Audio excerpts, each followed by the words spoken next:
Four people already watching. This is a really highly anticipated stream, isn't it?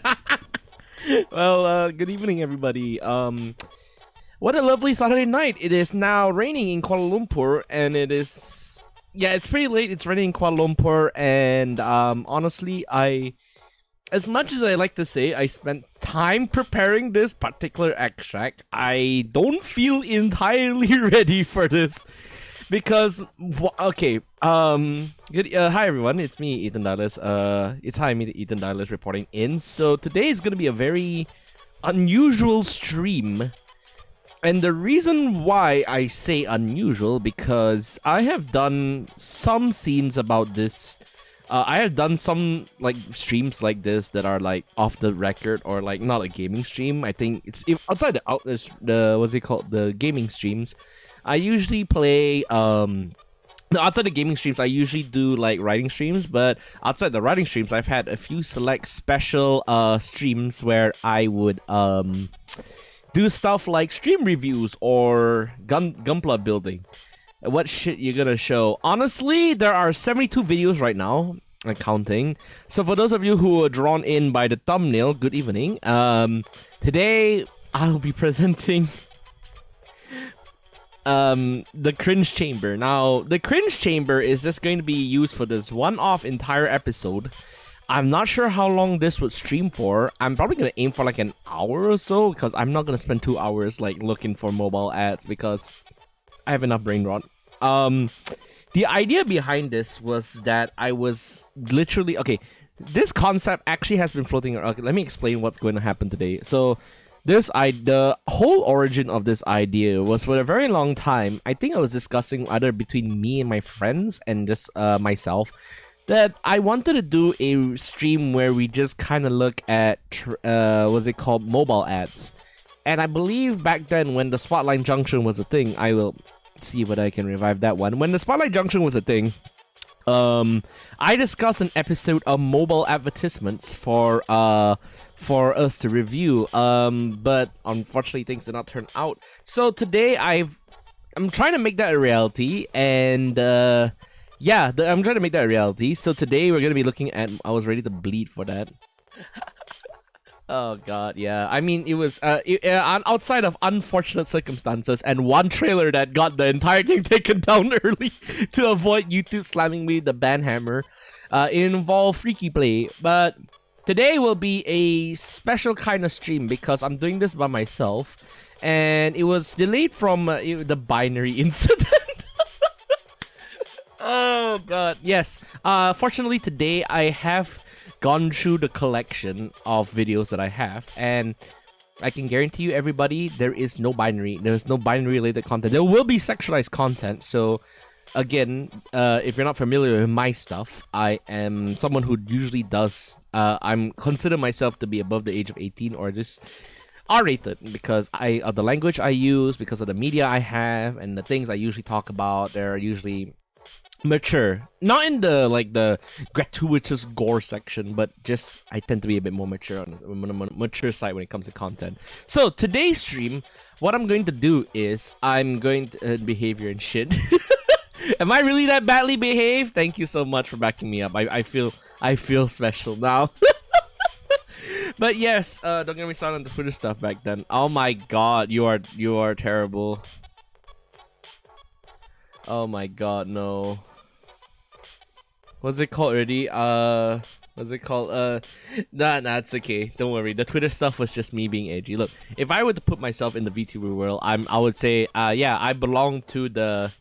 No, I cannot self-categorize. Let's not self-categorize. But anyway, today, I've gone like 4 minutes trying to rant on this, but today we're going to be analyzing mobile ads, and I'm going to be using a presentation to discuss my analysis of mobile advertisements, mobile game advertisements. Mobile advertisements are too random because that would include stuff like Temu advertisements, Shopee advertisements, but no, I'm specifically focusing on mobile game ads. So I believe everyone is aware of, terrible mobile game ads experiences. They're universal. They have been cropping up in terms of like they've been cropping up everywhere on YouTube, and because Google doesn't seem to be wanting to handle quality control, we're steadily getting even more outrageous ads. I mean, we've always had outrageous ads, but in the recent years, I believe, or at least my thesis statement is, the quality of ads have significantly dropped in terms of engaging content and quality as well. Because now, back then, mobile game ads used to focus more on the gameplay and experience and whatnot, but now that YouTube really just more focuses on like really short ads and whatnot, I think with the short part, we've been having a lot more. I don't know how you say terrible ads. I'm just gonna be outright frank. I don't like mobile game ads. Whenever they pop up in my YouTube on my phone, because I don't have YouTube Vans for whatever reason, they infuriate me. And they infuriate me in the way that they get away with their blatant misadvertising and deception, basically. And I'm gonna bring up some memories for you guys. So basically, have you heard of something called I think you guys are already familiar with the game called Evany, and all of the Evany stuff that they do as well, like all of the stupid ads centered around Evany. And I think if you remember Rat managed to play Evany, and they have those games, but it does not take away from the fact that it does not advertise the core concept of the game, which is one of those typical mobile empire building clan collectivism bullshit that just sucks the soul out of you, basically. And ever since then, there have been a significant decrease in quality of these advertisements. So what I'm gonna do today is I'm gonna like put down what I believe. But okay, first of all, it's like Mafia City in a way. It's like Mafia City in a way, but I'm going to specifically focus on Southeast Asia. So I'm gonna yes, I'm gonna into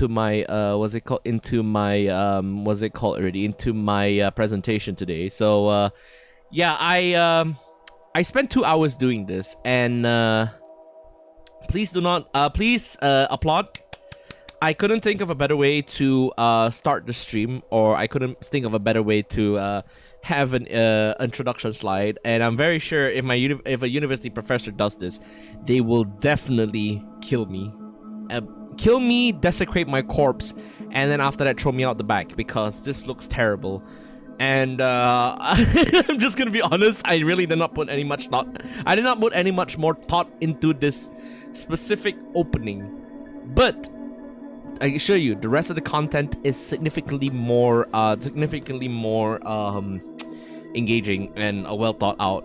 So in my way, I'm just mocking mobile ads through my first introduction. So, Jesus, yeah, it looks terrible. Don't worry about it. But it'll get less worse. Don't worry about it. So, table of contents for today's presentation is, I'm gonna cover basically the usage of persuasive techniques in mobile game advertisements, and this will include the 3 persuasive appeals, which is ethos, logos, and 2 other ways what I have seen most frequently throughout mobile game advertisements in recent years, which is shock marketing and repetition. Because obviously you won't see these mobile game ads once. No, Google really wants to shove it to your face like shovelware, as if like they want to make it so that imagine the guys behind big rigs, if they were contracted to make like a game every 2 months or so, and then Google has like the need to like shove the game practically into your face. All I'm concerning with the Syscon frame in front of you. Are you noticing my mug? That's not Syscon. It's Bell, but it's not Syscon. What is wrong with you? You're terrible for automatically thinking about Syscon. Bell is a mature individual, okay? And so am I. If I want the true Syscon, I would have put on Lele. That's all I'm gonna say. But yes, I will make a specific mention of MiHoYo games and different mobile games that I have seen over the years. Particularly like well put together ones like maybe Girls Frontline and I think recently Nikkei, as well as Nikkei and what other games am I thinking of already? Nikkei and I don't remember. Anyways, you think they have a sweatshop factory but with gacha games? It's not particularly with the gacha games themselves. I'm more concerned about mobile game advertisements. So continuing onwards from the first point that we're gonna cover today, Julian. Also, hi, Julian. We're also gonna briefly look at, like, there's just 2 slides, and I'm gonna discuss about it. The rising issue of AI-generated false marketing, because already we understand that mobile game advertisements are very intrusive and very deceptive because they usually never have the promised gameplay that they put up for you. It's never there, and but with the advent of AI-generated materials, this has tools, it's only become much easier for grifters to seamlessly put together a advertisement that just is there, and it doesn't even make an attempt to make itself look original. It just lazily rips off a voice, lazily rips off a concept, and it just says, "Oh, hey, look at this cool thing. We have this in this game, possibly." And it lures in people through that AI generated content, and because there is no particular copyright attached to AI generated materials, there is no actual legislation to deal with that and how to deal with games using that as false marketing as well. And the crux of this entire stream is not only for mobile game ads in general. No, I'm gonna focus more on Asian-based mobile game ads, and this means games from China, China specifically. I think a lot of companies, I've noticed whenever I do this kind of things, they are based in Hong Kong. I'm gonna tackle maybe some. I'm gonna tackle other games that I may have found from different locations, but I think primarily, we all have a collective understanding that a lot of this, we're looking at you, Tencent. That's why this stream is called CCP back to try brainrot guaranteed. Unfortunately, as racist as this sounds, there is a lot of this coming out from China, and I honestly, if there was a better way to say it, I would, but it seems like the majority of these like mobile games are just made with a Chinese audience in mind, or an Asian audience in mind, like the one I encountered, and it's not funny after some point. It just gets sad because they have to appeal to this. So yes, separated 3 sections, and the additional 4th that I didn't list down here is we're going to take a look at the evidence that I have collected, which is I'm going to briefly go all of this. It's all of these games here. Some of these are random things I picked out. Some of these are specific to Asian games as well, which is as you can see here, my evidence list has a lot of unique names, and I'm not even gonna comment on them, but you can see the overwhelming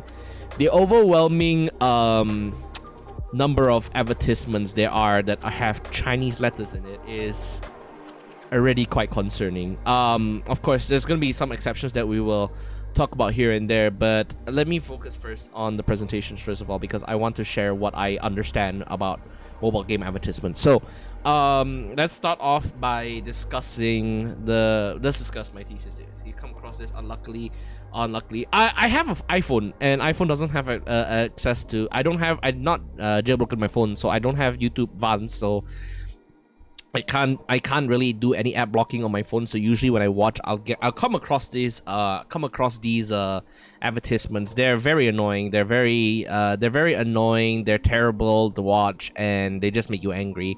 But this does lead into my thesis statement. So, mobile game advertisements in Asia have steadily declined in quality due to AI artwork or AI-generated content and more prolific shock tactics. And more prolific shock tactics include just blatant sexualization, and I will discuss the games that primarily use this, because I know for a fact that in your head right now, and you're gonna say, Mr. Dylus, are you talking about Nikkei 2? What about Zenless Zone Zero? What about Genshin Impact? I will make some exception for that, because those games, even though those games are technically part of this thesis statement, their sexualization actually is backed up by truthful advertising and not deceptive advertising that is using the persuasive appeals. They specifically, like I said, I think I mentioned before, I tried out Zenless Zone Zero. It has a solid gameplay loop, and the trailers do make it known that any further trailers do make it known that the what is it called, the gameplay is there. It's like it just shoves the gameplay in your face as proof of purchase, and that's why we'll get into the persuasive appeal later. But later on, I think I'll further show my thoughts about those, because as far as I can tell, those may be using some certain ads, but they are backed up by a, you know, like solid gameplay. That's all I'm gonna say. I'm sorry, my brain is not working right now. This is not a good presentation start.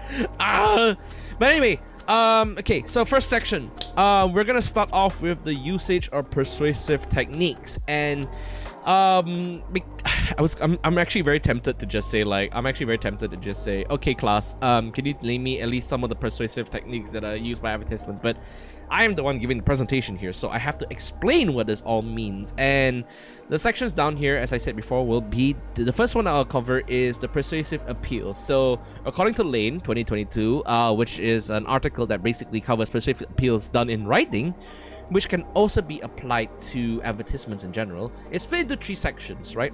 So we got ethos, which is the appeal to credibility and the personality of the company and advertisement. So basically, this aspect is basically showing things like physical proof, or like stating that, oh, if you try this out, you can trust us, you'll gain benefits from doing this in particular. Or, you know, they play off their one as a reputed mobile company, and it's just, yeah, basically it's just trying to appeal themselves as like a credible entity as well. But we do know, even though mobile game ads try to appeal to ethos, they're not exactly following, for reasons that I will describe a bit later. So the second point that I will describe is logos, which is the appeal to facts and logics using statistics or evidence. Please do not mind the Transformers quote I put there, because it was a joke. It's a joke. It's a joke. But out of all the 3 persuasive appeals that I usually have seen in mobile game ads, logos is, not surprisingly, the lowest used persuasive appeals in these advertisements. And this is probably because most of these ads are not made with facts, and they are, I think we all know that all these mobile game advertisements are basically companies just shelling out cheap money to all these offshore 3D companies. They'll say, okay, I'm gonna give you this amount of money, you're gonna make this advertisement, I don't care how it's done, you just need to advertise my game. And we do not care if the advertisement itself has any controversial content, whatever. And yeah, we're not gonna find a lot of this later on. We're gonna take a look at ads that have logic. There are some that do attempt to use logic, but this will fall under the third section later on, because as you can see here, I don't think I can show my cursor, right? Can I show my cursor? No, it's not there. Let me just quickly see if I can use my cursor as a pointer. Where is it already? I would like to. You can also send me any questions along the way. Oh, no, you actually can see my cursor. Okay, so you can also ask me any questions while I do this presentation as well, and hopefully this doesn't take too long, and we will get into the mobile game ads thing. And let's move on past logos. The third point that we're going to cover, which is the one that the third appeal that we're going to find very frequently, is the appeal to emotions, pathos, using anecdotes evoking sympathy or personal preference. Now, basically, this is the easiest way an advertisement can. This is an easiest way to appeal to someone through advertisement. Whenever you see like those, or any kind of marketing as well, to get to someone, you not only need to appeal to their sense of rationality and trustworthiness, you also need to appeal to their emotional sector. So their emotional sector is the most important thing in hooking hooking a potential consumer into your business, into your product as well. And this applies to a lot of different things as well. Persuasive appeals are not only limited to mobile game advertisements. I'm going to call them MGAs from now on, because that word is very long. But you can see in movies as well. You can see how music is designed to appeal to the emotion. Music that is aimed to tear down the establishment per se, appeals to the facts and logics of this. And sometimes music can also just use like the appeal to the personality of that singer. Let's say, for example, this is gonna be a very sketchy example, but DJ Khaled, who is saying like, I DJ Khalid, is just to really draw you in, just to bring you in. Because, you know, maybe you find his songs good, and every time that DJ Khaled thing comes along, it's just like, yeah, I know this is gonna be a banger hit. But let's not digress, because I want to focus on this. We're gonna move on to the next point, which is mobile game advertisements utilize primarily pathos and ethos. Now, mobile game ads, as far as I've seen, always seem to work on the emotional approach. There is not a whole lot of logic in mobile game advertisement MGAs. It's never about any logical solutions. Whatever they present to you in MGA has already been decided, and what happens then is a manipulation of your emotion through. Haven't heard, remember DJ Khaled song, some songs he was featured in. Yeah, that is a statement. That is one way to put it as well, because sometimes you just in order to like say appeal to the credibility of a movie, they'll probably bring up like the actors, for example, that are involved in it, and the directors and whatnot. It's like, oh, this movie was made by Denis Villeneuve, so obviously it must be good, right? But yeah, in truth, it actually does work because Dennis is a very good film actor. But let's say, for example, you have the recent movie that came out, which is Megalopolis, and it uses the appeal to say, oh, this movie was directed by the legendary film director Francis Ford Coppola. So if you really care about authentic filmmaking and good storytelling, go and watch the movie. And guess what happened to Megalopolis? It also dropped. It was rather controversial as well, despite having that credibility of established filmmaker attached to that. So in mobile game advertisements, this credibility is a bit different because it's more on what they show you in terms of like the designs and whatnot. It kind of ties into shop marketing and repetition. Shop marketing as well as a few other strategies that I kind of codified at the end of this presentation. So we will discuss that primarily, but pathos is like the most important one so far. So as you can see here, it is according to Jamie Cohen, professor of media studies, who was studied as, I'm not saying this word, okay? I do not care if you're laughing at this right now. I'm not saying this word. I'm just gonna say CUNY, Queen's College, as found in Sherwood News 2024. He says that it is rage bait in the end. Their goal is engagement. It's like the let's play attitude of watching someone else play. And when you do that, you do want to grab the controller.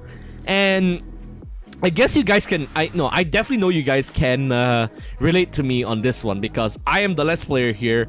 I do dumb shit, and you watch me and it's like, God, Dylus just sucks at using it. I wish I can just play this game right now and do things right.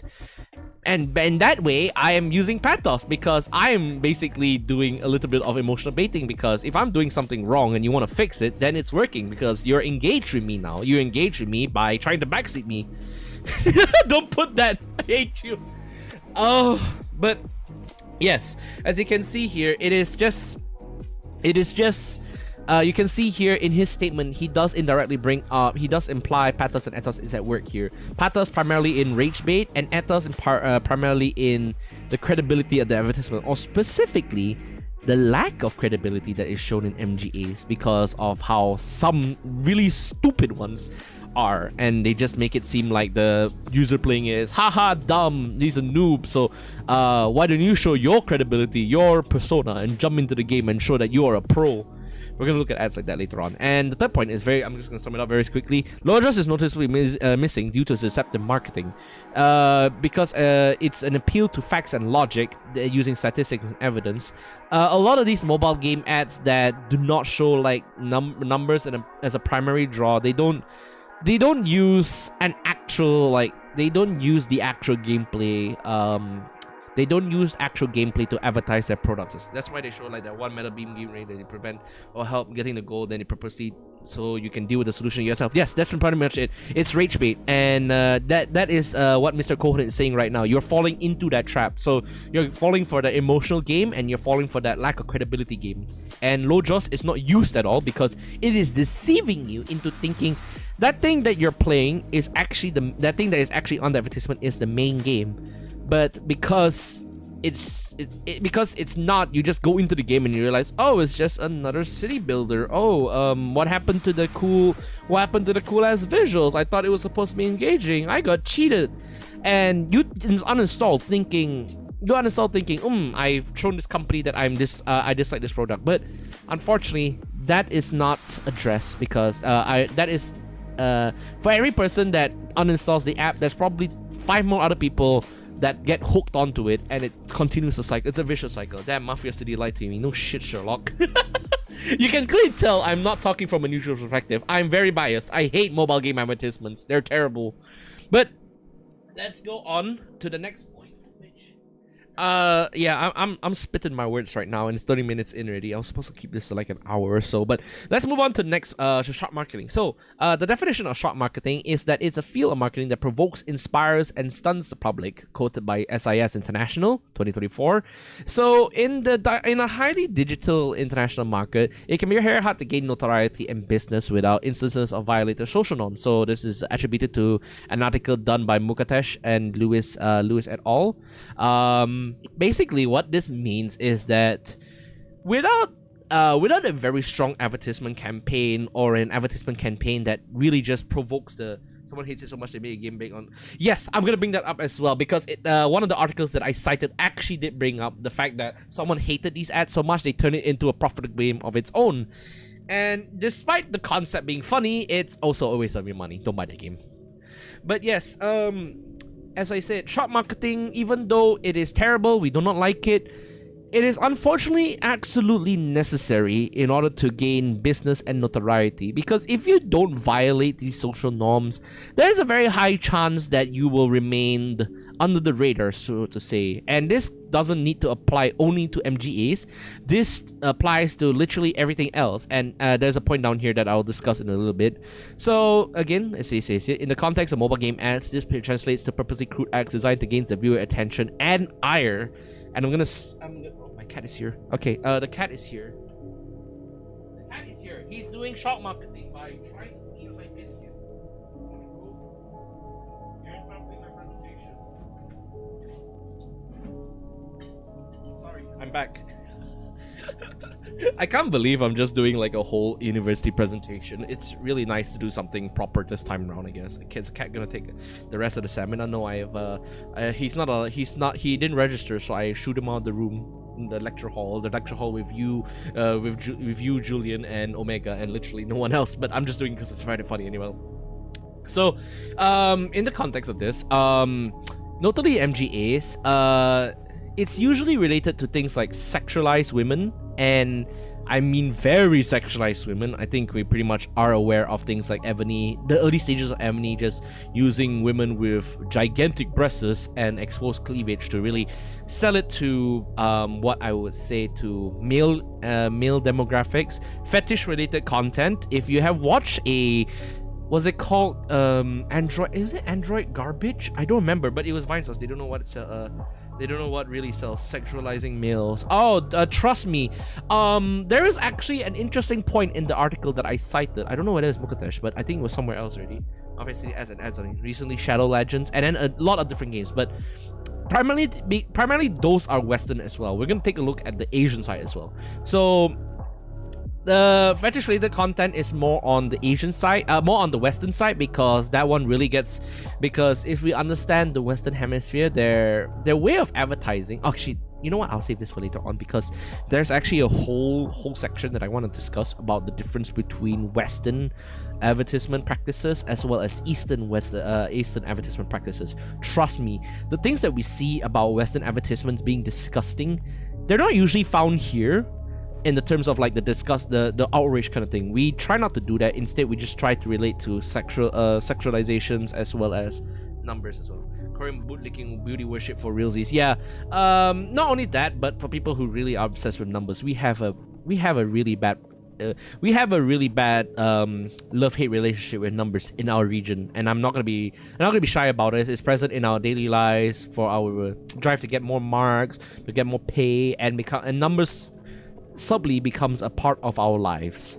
So graphic violence mean in this continuing onwards, graphic violence basically means any acts of like cruelty that is done to evoke sympathy. Again, pathos. So graphic violence usually is used to, you know, tell you, oh, this is terrible, it's happening to the focal character, and it makes you want to download the game to, you know, see that this doesn't happen to them as well.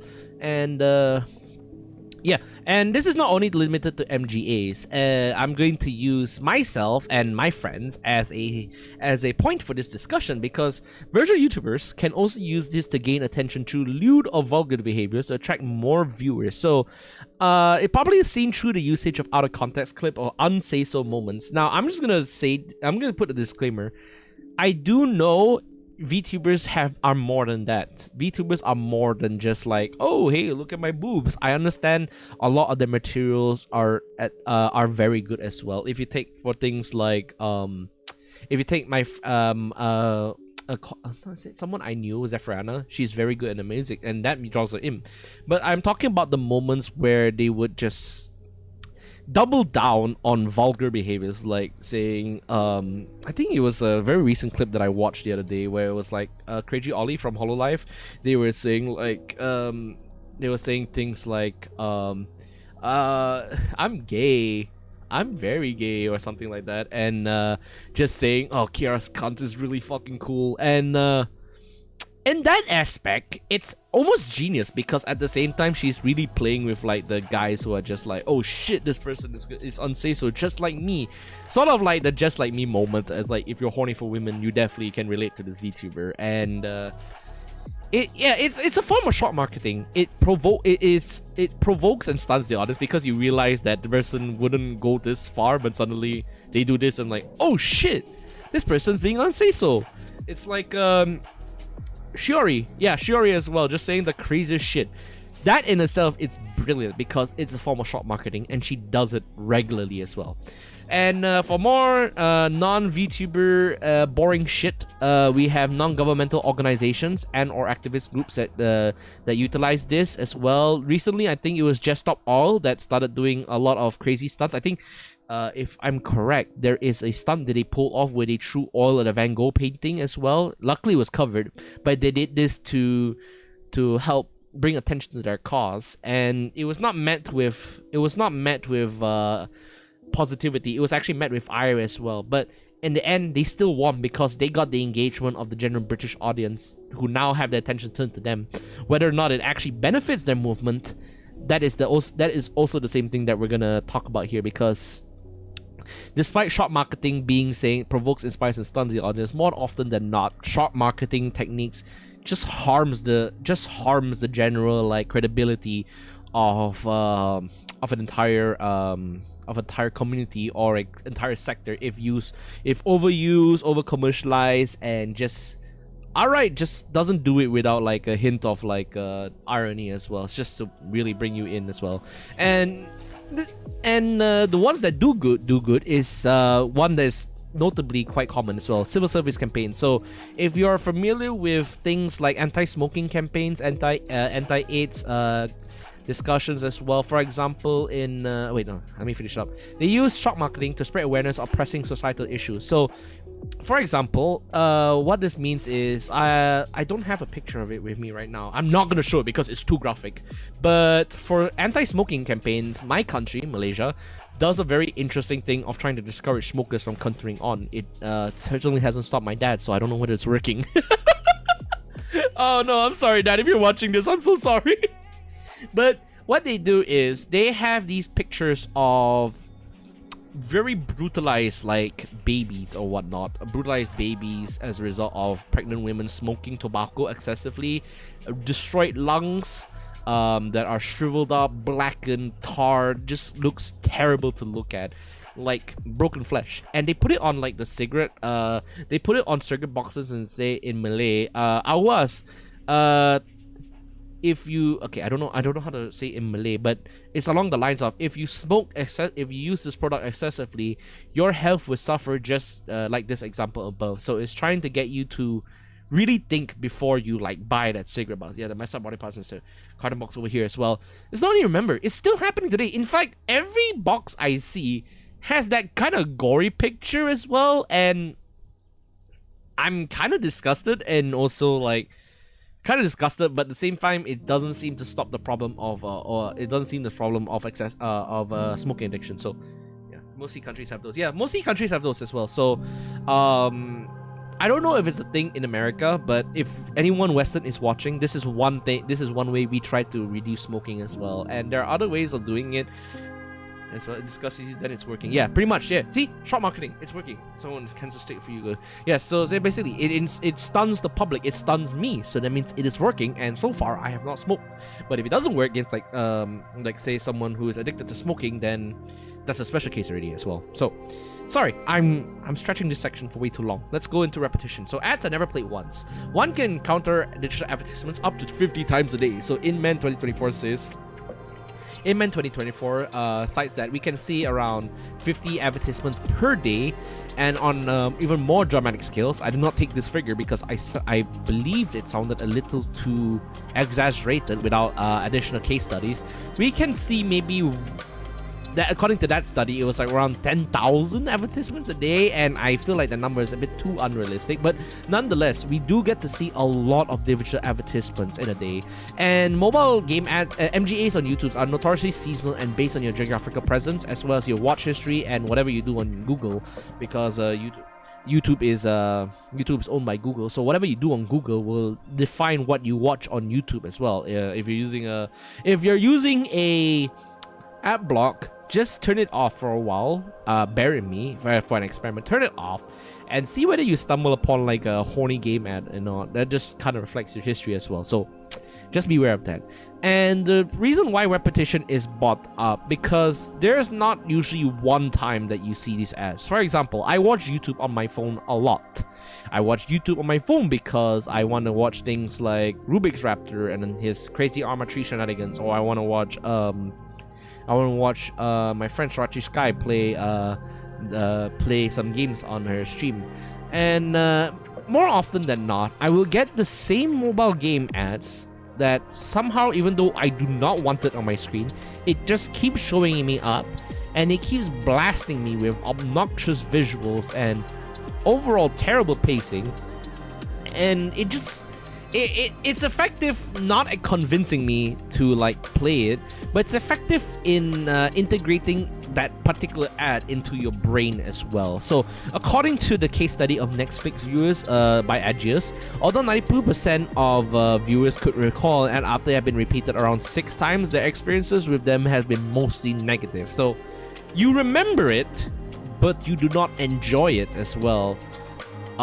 Because most of these ads are disruptive, and Netflix viewers, maybe they'll get a different trailers, maybe they get different advertisements as well, and most of these are probably just like, guessing it's just like advertisements for different shows, or maybe from, real life matters. But in MGAs, this one tends to shove the constantly terrible advertisements in your face that are just, oh, Last Survival, cool, skip. Last Survival again, skip. Last Survivor again. What the hell is this? Skip. Last Survivor again. Okay. I hate this ad right now. So it's effective at commenting it to your memory. It's just not effective at actually making you want to play the game. But once in a while, that repetition gets so annoying that people actually install the game out of spite in order to play it and just show, okay, okay, this game can't be that shitty, right?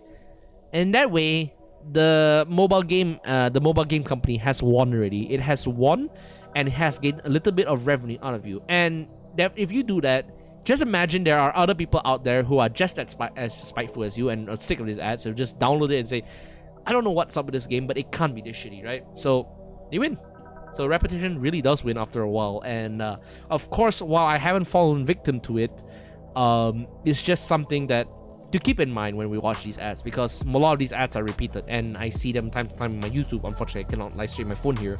So let's go into the next section, which is the rising issue of AI generated false marketing. So this picture is definitely an example of AI slop. We all are aware of the terrible things associated with AI, and just basically how stupid they are, and because one, it's trying to replicate human art, and two, it fails to do that because it ends up with incomprehensible slop, and three, people are now using it to make commercial use out of it. And there are several AI generated models that have become available recently in the last decade or so. Examples of DALL-E, ChatGPT, Google Gemini, AI Chat, and etc. There's a lot. I haven't got the capability to list them all. And the basic crux of this is the AI databases collect a wide array of data from different sources. Most of these sources do not provide consent and have their data unethically collected as well. So this is just some of the examples are listed down here. So I like how you nabbed it from FB, which is just filled with that kind of problem as well. Yes, I specifically chose Facebook advertisements as well. Remove the human from the equation defeats the entire point of art. Yes, which is why this is why it's especially evident in MGAs, because now it has given them a new tool to use in order to mislead consumers as well. And this also leads to the point that these AI databases are usually unethically collecting data in order to generate images as well. As I say, it is useful as a tool, but to use it for public and commercial use and not as a tool to, refine the concepts that you have in your head, it's just downright unethical, illegal. We should definitely work our way into having programs where we teach people how to use these for ethical usages. For example, brushing up your knowledge in writing professional emails. Don't use rub one out a Newgrounds art quality than AI generated one. That's for sure. Thank you for telling me about your freaky session preferences. Freaky session. But either way, examples of AI generated content that have led into severe public scrutiny and a loss of credibility is GPT-3 producing biased and sexist and inappropriate outputs in certain scenarios. I don't have a picture for this, but I am citing it from the Vendi and Mahanti study. Watson for oncology giving incorrect and unsafe treatment advice for cancer patients. Now, this I actually saw the news of this, and I was stunned because one, we always have I'm doing my part. One, we already have the issue of people who are not well going up to Google and saying, I don't feel well, what could I be having? And then, for example, instead of giving you like accurate diagnosis instead of getting an accurate diagnosis from a doctor, you get like a diagnosis that says, you have AIDS. I'm sorry about that. You have to go and see the mortuary, see the crematory. You need to be burnt. So basically, that's just how extreme it is. And Watson for oncology, there was a recorded case where for cancer patients, it's very incorrect, unsafe treatment advice, and it got a lot of scrutiny. I don't know whether it has been fixed right now, but yeah. And the one that we can clearly relate to, especially as VTubers and artists, because I know, Omega, you're an artist, and me, a VTuber, the Clearview AI scraped billions of images from the internet, leading to significant privacy concerns. And this is not related to art, but there was another case where a woman's medical records was apparently found as being used as part of a database so far, and she went on a path to try and get that legally claimed, but there was like a whole hoo-ha about that said we just scrape data, we just buy databases, or we just source from databases. We have no control of the data that we're being given to. But at that part of time, we should ask ourselves the ethical question of should we not be responsible for checking where our databases come from? Do we have to lift our hands and say, anything that comes with this thing is part of the package. I'm not responsible for anything individual? Or should we be more stringent on what we collect in the part of these data AI databases, and to check them as much as we can, less that one of the AI, what's they call the AI art, let's say DALL-E, starts producing art that is suspiciously close to very questionable and morally wrong art. Like I can't mention all of this. I cannot mention all of this because YouTube will strike me down. God Almighty, they will strike me down from the heavens above. In a town called in a state of California, they looked down on me and said, "This guy, he's talking shit. I'm gonna strike him down. Death." But yes, what does this mean for MGA? So basically what this means for MGAs is that they have received a new tool to help mislead mobile gamers. These courses are very these AI generated content is cost effective. You can just go on you can go on DALL-E and just ask them to give you a Gundam that is a red Gundam, and it'll give you a surprisingly close to an actual Gundam because they don't know where they get the data from, and it allows advertisements to quickly produce misleading or shocking content on a large scale. Now, I haven't encountered any shocking AI content outside of, provocative, sexy art as well, but misleading data definitely as well. And yeah, as I said down there, the advertisements surrounding Gundam-inspired mecha or generic sexualized anime women have become incredibly common and sometimes hard to distinguish from actual art. Especially since if you're looking at it from a distance in the terms of an MGA, you won't be able to tell if you're trained and you've seen enough of it, you can definitely tell it's not actual art. It's just produced by a machine. But if you're a normal consumer who doesn't keep up with these measures, you may look at the art and say, oh, this looks really cool. I might want to download it and try it out because it looks cool. And yeah, you've fallen for the trap. And for us in the audience right now, I believe we have more than enough experience and awareness to avoid these advertisements by the plague. But if someone were to see something like this for a game called X Samcock, they wouldn't know. They would just be saying this and be like, "Oh wow, this looks really cool. It's a Gundam. Is this a mecha team game?" They'll just download it to give it a try, and lo and behold, it's nothing like the picture. Oh, my head is blocking it. Okay, let me just quickly turn on my head. I'm blocking the picture. This is bad. Hold on. Wait, how do I turn on my face? Hold on. Let me just quickly. Yeah, there you go. There you go. So if you see it, if like a normal consumer sees this, they'll probably be deceived by it. But if it were us seeing this, we would just probably say that's a Gundam. That's a soulless Gundam, and it's shit. We avoid it. But the average consumer doesn't know that. And other ones that are not so, other ones that are a bit more baffling are ads like this. Especially this game has been appearing a lot of times in my advertisements, and I hate it so much because it's just another raid Shadow Legends. I don't know what's up with it, but they've been using a lot of AI generated images that just don't make sense or don't appeal to, like, don't even relate to the game. I don't even know what this gremlin is about. He's got skeletons outside of his body. Was he wearing bone armor? He's got a big head. Is he trying to be Smeagol? I don't know what this is. All I can tell you is that he looks terrible.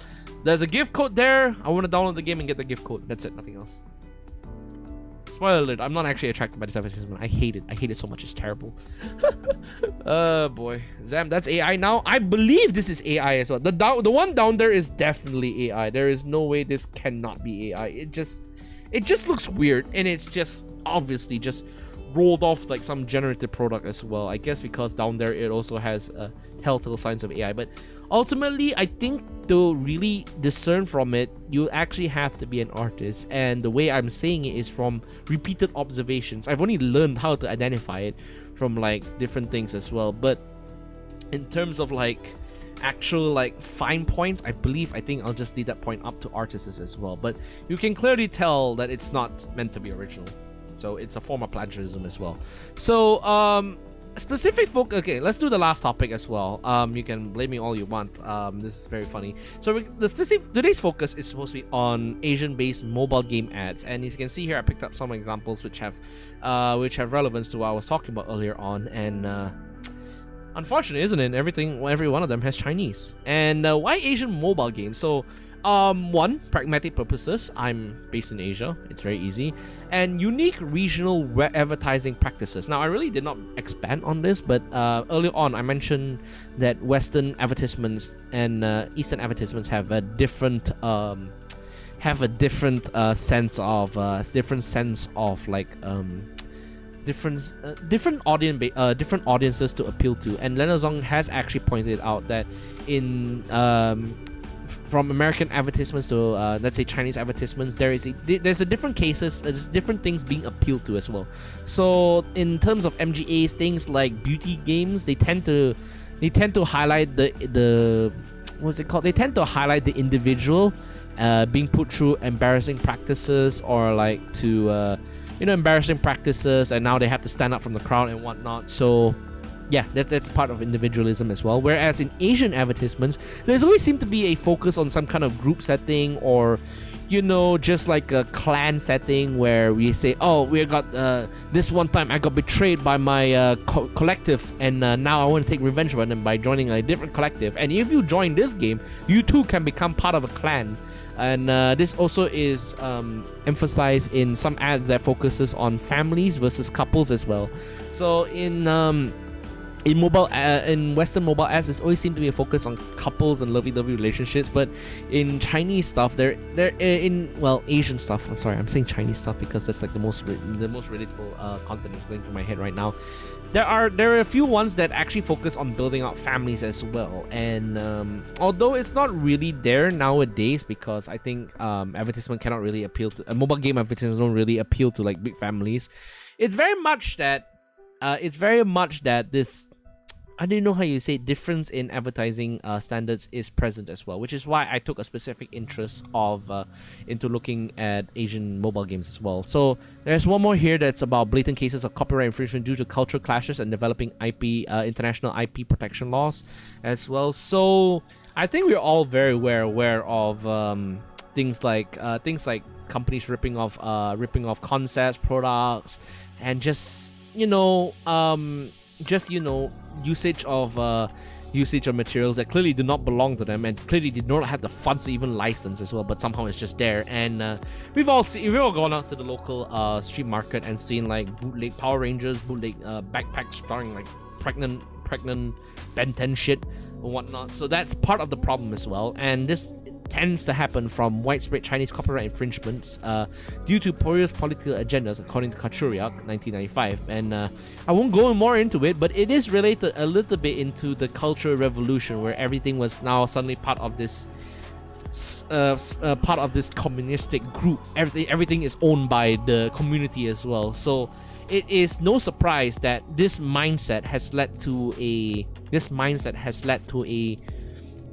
what do they call widespread infringement, because suddenly it's just like, you know what, we can just use it, and it's not our problem, it's their problem, because we should be able to use their product as well. So around Kachura also did state that although there has been attempts to protect Chinese IPs, international IPs in Chinese markets, it's not really been working out so far, as you can definitely see by MGAs. But MGAs are just a smaller area as well. So the second one is not only found in mobile advertisement, but it's also found in various pieces of media, because the one I brought up was JoJo's Bizarre Adventure. Sorry, I'm going too fast. Let me slow down a little bit. Okay, so this is not only found in mobile advertising, but it's also found in various pieces of media from all across Asia as well. So you can find these in pieces like JoJo's Bizarre Adventure, as you can see down here. Look at this weather, what a crappy guidebook, none of the characters on it. I want to see the Disney characters, goddammit, where the fuck is Mickey? So this is like nothing for a Japanese company, representing, not that fast, but you got the rhythm though, continue, got the rhythm.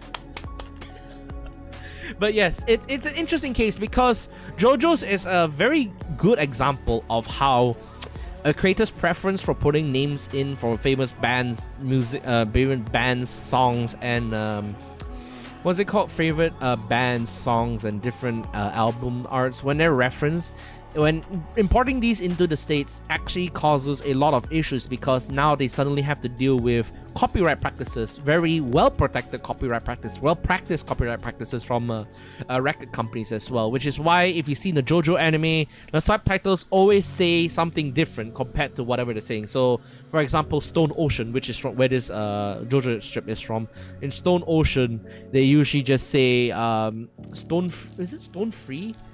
I don't remember. Is it Stone Free?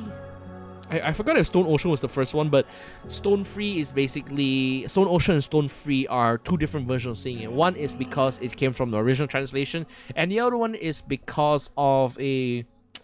just to be copyright friendly as well, which is why you don't get to see the exact names as well, because obviously it's not possible. It'll take these companies too much money to gain that license. Remember GTA Vice Story said actual Phil Collins then? Never seen a day of light in modern systems as well. Yes, actually, it does apply to some games as well, because I think the games lose the likenesses to a certain thing as well. And I think the one thing that does have that it unfortunately got a victim of was the game I was playing earlier on, which was Transformers Devastation. Because of the Activision deal with Hasbro falling out, those games are no longer able to be sold and are considered abandonware as well. So then it's not this, in this case, it's not abandonware, but rather just copyright issues that are different in different regions as well. So we must take a look at it from these perspectives as well. So in Asian mobile games, there are different MGA strategies that are used to appeal to customers. These are primarily using patos and ethos. So the first one that we're going to talk about is the big numbers activates neuron strategy. So these are literally things that I made up myself as well. So these are not professional at all. I just made them on the fly. So focus around the concept. The first one is focus around the concept of using exorbitantly large numbers to draw in interested audiences as well. So these are these games that usually show these like damage numbers and whatnot, which is becoming a frequent trend in video games. Damage numbers are becoming really high as well. So now the games use those damage numbers as an indication of how powerful one can get in the game as well. For example, equipment gathering games where you gain different kind of equipments, and they'll give you like HP, attack, speed, and whatnot. And this actually is common in a lot of like Japanese games as well, even in big games. And the one thing that I can actually think of from the off the bat is actually Gundam Breaker 4.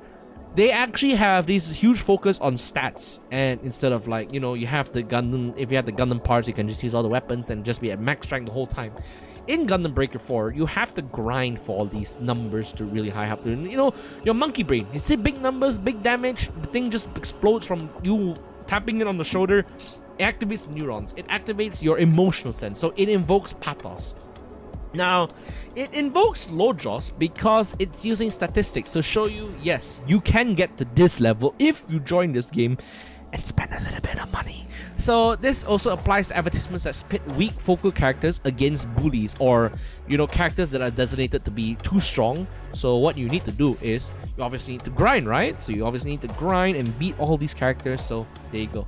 That's how it invokes Logos. So this is the big numbers activates neural strategy, and it just boils down to just using big numbers to just appeal people. This usually appeals to, I would say this appeals to Asians because, again, like I say, we have an unhealthy fashionization with numbers, numbers dictating how well off we are in life, probably from money, our infatuation with money. So, you know, big number obviously to some people means big things, prosperity, right? The concept of prosperity is abused in these advertisements in order to gain new audiences as well. So good luck if you're using this kind of stuff as well. So the second one is gift codes galore.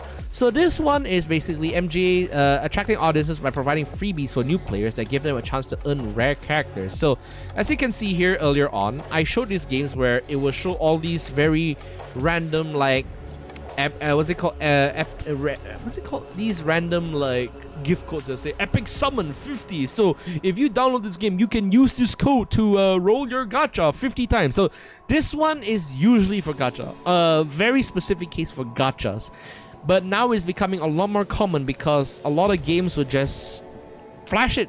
They just flash the gift code and said, if you use this gift code right now, you can earn up to 50 promo gems and some stuff. So MiHoYo unfortunately falls under the gift codes galore strategy because I do remember Zenless Zone Zero advertisement saying new Eridu ZZZ code. If you enter this code, you'll get like 10 prismatic something. I forgot what it was called already. But whatever it is, they usually use this to just, you know, ease the player in and just say, okay, you're gonna have a fun time, so here's an opportunity to earn a lot of new things from these programs as well. But these are usually only for newbies. When you're a veteran of this particular game, the gift codes become very unfortunately quite rare. An exception of MiHoYo games because they seem to actually uphold the gift code thing and periodically give out, I think their rate of giving out gift codes is actually quite common now, because once or every twice a week I would see like, oh, here's a new ZZZ code, use this to get a different resource or whatever. But in a lot of these bad advertisements, they're usually never for veteran players, and they just happen once in a blue moon and whatnot. And it involves pathos because emotional appeal. Join a game, get benefits. It's obviously feel good, you know? You feel good as a newbie coming in, you're feeling welcomed. Logos primarily because, I think I forgot to modify this, because I think this one is just to, it's actually, you know what? I'll change this right now to ethos as well. This one is actually more specifically to ethos because, as you can see here, it appeals to the credibility of the company making the game. Because obviously, if you see this, game and it's giving out free gift codes, they can't be bad, right? They must be good. So yeah, it invokes pathos and ethos. There's no logic because the logic behind it is not present, because just because it gives out gift codes doesn't mean it's a good game. You can tempt me all you want using Epic Summon 50, but am I going to be assured that it's a good game, or are you just going to give these codes out just for freebies and then let it all to dry and just spend money later on? So yeah, the third one is very interesting. So this is sensory overload. This is one thing that I have seen recently, where advertisements will use a lot of pictures, a lot of visuals, sound effects, and language to really just barrage you, and it just fuels your head with a lot of different noises. So if you're a person that's sensitive to noise, this will definitely turn you off. But if you're someone like a kid, for example, you may be just tempted to download the game. So this third one, unfortunately, is it preys on children as well. So a lot of these essentially overgot like this Skibidi does youngness. Yeah, pretty much. If you just do like Skibidi random dances, if you do things like YouTube poop, it obviously brings in kids as well who are just like, wow, this looks fun, this looks fresh. But yeah, I've attached one particular notorious brand name, which is CoComelon, which does the same exact thing to bring in revenue for the company as well. If you can go on YouTube, look for CoComelon, why CoComelon should be brought down. There's a video that really analyzes a lot of CoComelon videos and sees the after effects of all these videos as well. So the sensory overload strategy does not work for people, does not work with kids, does not work with adults, but it works for kids. But for some reason right now, I see a lot of these sensory overloads in YouTube for adults or teenagers, because one, they're usually Chinese. Two, I'm very sure Chinese is not meant to be speaking so fast, because I have heard Chinese speakers like my father, like my whole family, not me because I don't speak Chinese. But in these sensory overload, I would call them SO of MGAs, they speak Chinese so fast, use so much sensory information that you just get overwhelmed, and you just see like big numbers. You just tend to focus on important things like numbers and whatnot. So yeah, I don't know what's effective about that, but it's quite baffling. I don't know what's the appeal of this particular strategy. The first two does work for me in particular, because big numbers, right? Things like Monster Hunting, big numbers activate neurons, right? That works for me. Gift codes galore. If the game looks really good, like ZZZ, of course I'll download it. But SO, I don't understand it. It just does not work for someone like me who gets overstimulated. So, in conclusion, the growing culture divide. I'm so sorry. I spent an hour on this. We've not even watched an advertisement yet. Okay, I'll make this very quick. Okay, so as more time passes and globalization continues to integrate local communities into the wider international market, consumers will take on and utilize knowledge from both Eastern and Western settings to create their advertising tastes and awareness as well. So, for example, I have For example, you have me. I have learned, because I primarily consume Western media, but also seen Eastern media as well. I've learned the particular ways that advertisements are played out, and I have learned to instinctively avoid advertisements that immediately turn me off. Let's say the advertisements we're going to see later on, but younger people who are not exposed to globalization, often more either younger people who are not exposed to globalization, or older people who cannot process a growing international community as much as they can because of their age. They're the ones that primarily fall victim to all these weird shock marketing techniques, as like the case of old people and scammers as well. So yeah, old people with scammers as well. So these people will not have a chance to catch up, while we, who are very well aware through people like Kit Boga or through anti-scamming articles, we will start to learn how to counter those particular things. And in terms of advertisement, we learn what advertisement really is legitimate and is showing good things, and what advertisement is just showing complete rubbish. And as a result, what has traditionally worked for consumers in terms of advertising may longer work as little as 1 week. So you can have an advertisement that's out for 1 week, and if it doesn't do well, you have to think of a different way to advertise your brand as well. So for example, I think the one I can use is Transformer 1. Transformers 1 had a, what's it called, very kid-friendly trailer that did not really reflect the final product, and it caused a lot of negative reception as well. So at that time, you have to switch up your advertisement game to really just focus on what will bring in either fans or new people as well, because no one wants to see Kitty transform, right? So growing consumer knowledge may lead to these ads becoming either more prevalent or less popular, but who knows? Because according to Ahmad, these mobile ads, even though they continue to deceive, no matter how many people get wise to them, they're still gaining sufficient traffic. And these kinds of malicious advertising persist without the aid of big tech conglomerates stepping in to really put a foot down and say, okay, this is what you can do in advertising, this is what you shouldn't do in advertising, and here's what you can't do in advertising. Without companies stepping in to really set in their practices as well, shovelware and deceptive mobile MGAs will continue to proliferate the market. And as the result, my thesis statement still stands in that they still continue getting worse because more people are getting drawn in, and these things are still getting revenue as well. If you want to stop revenues, companies hosting these advertisements need to step in at the root and stop these people in order to stop these people from using their techniques in order to influence people, unaware people without any advertising knowledge as well. Advertisement really has to have a set of rules on what can and what can't be used as well. Because if it's truly a Wild West game, then everyone will just be exposed to a lot of brain rot as well. So what we're gonna do now is, I hope everyone has had fun with my presentation so far. There are a whole lot of different citations that I put in the inside the speaker notes here, so I may just add them later on. I'll probably just put this up and just say you can just check this out for my quick analysis on this. So what we're gonna do now is we're gonna take a look at these terrible mobile game ads, because we're probably gonna make this one either quick or very slow. I don't know. But we're gonna see now the example of what I would consider to be deceptive mobile ads, or just ads that don't really appeal and are kind of confusing. So, which one should we start off first? You know what? I'll start off with the one that baffles me first of all. This one, I don't know what this is, and it does not appeal to me. Maybe it appeals to someone, but I don't really know. So now we get to watch videos. Yeah. Happy 1 hour to get to watch all these videos. Finally, I've collected a lot of them, and thanks to you viewers and mercenaries who helped out the server, you are now able to see all these videos in my playlist, which is terrible. I don't like this as well.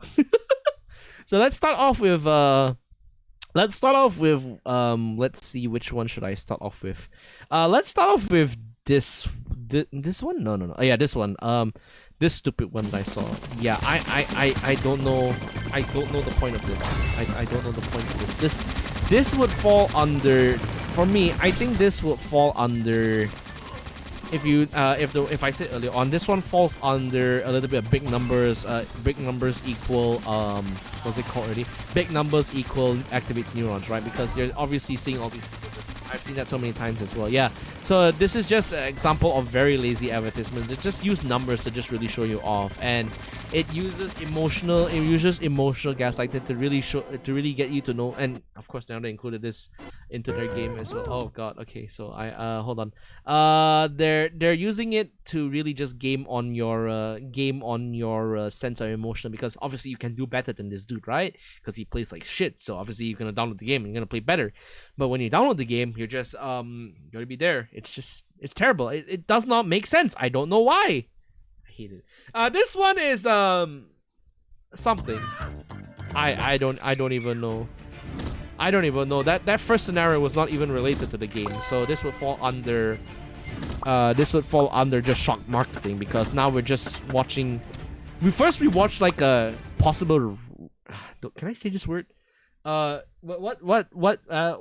freaky. We saw a possible unconsensual freaky moment there, and suddenly now the gameplay has switched to just this archer and two lumberjacks, right? So shot marketing is in play, and yeah, shot marketing and numbers are at play, and all these game mechanics that are being used, and there's no way that Buckaberry.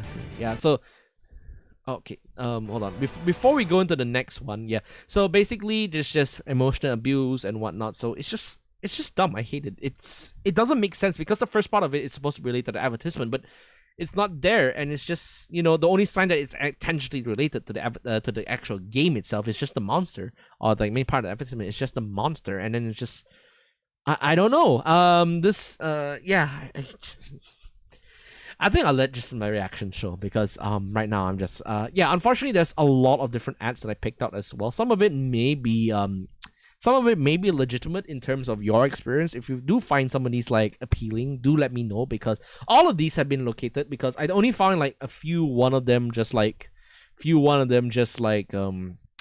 sort of truthful advertisement, but the rest I feel like are just not at all. So we have this next game, Armada Warship Legends, has been coming out for so long as well, and this one also has the problem of statistics as well, because I'm not sure what the appeal of this game is, and okay, it's not letting me stop, but yes, pretty much as well. It's got that weird big numbers, activate neurons, level up, whatnot, but is that all to the gameplay there is? Note to viewers as well, I've not had the chance to download these games because obviously I value my phone space and I've not really taken a look at them, but these gameplay videos don't show me much, they don't appeal to me, so I'm more than often confused by who this is actually appealing to. By watching Armada Warship Legends, I'm thinking, why on earth would I want to play this game? Why am I getting the ads? I don't want to play this game. So yeah, that's about it. The next one I want to watch is something that is copyright infringement to the max, and uses this advertisement as well. This big numbers activate neuron strategy to the finest, and it's terrible. And also uses the sensory overload because I don't know what's happening. There you go. I don't get this. This is just copyright. This is just copyright infringement. My God.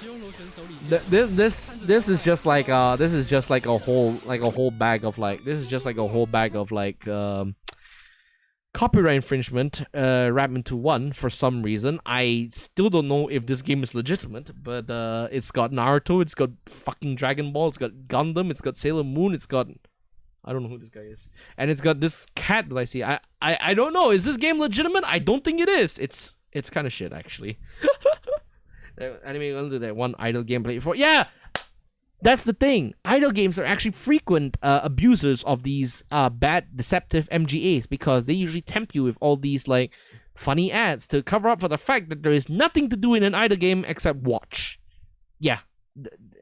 So there it is. That is one of the games that usually falls victim to this kind of genre, and it's kind of disappointing that they tend to be so predictable after a while. So let's see what the next ad is all about. We're gonna try and go through as many. Hey, this is not an ad. This is not an ad. This is just a dog.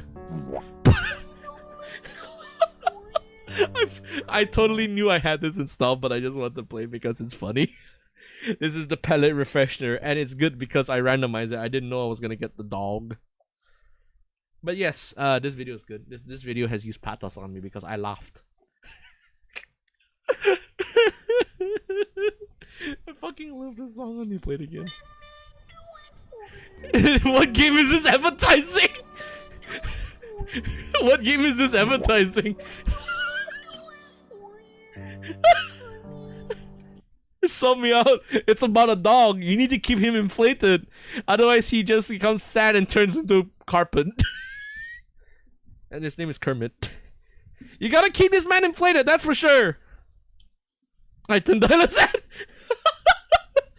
Wait, what's... oh yeah, my Eiten Dylus advertisement actually uses pathos and ethos, because I actually use my own stream footage, okay? That one is good, okay? That one is good, okay? Don't put a pin on me. That's an effective marketing strategy. It doesn't earn me a lot of people though, so it's not that effective, trust me. Anyway, next one. Actually, you know what? I want to watch it one more time.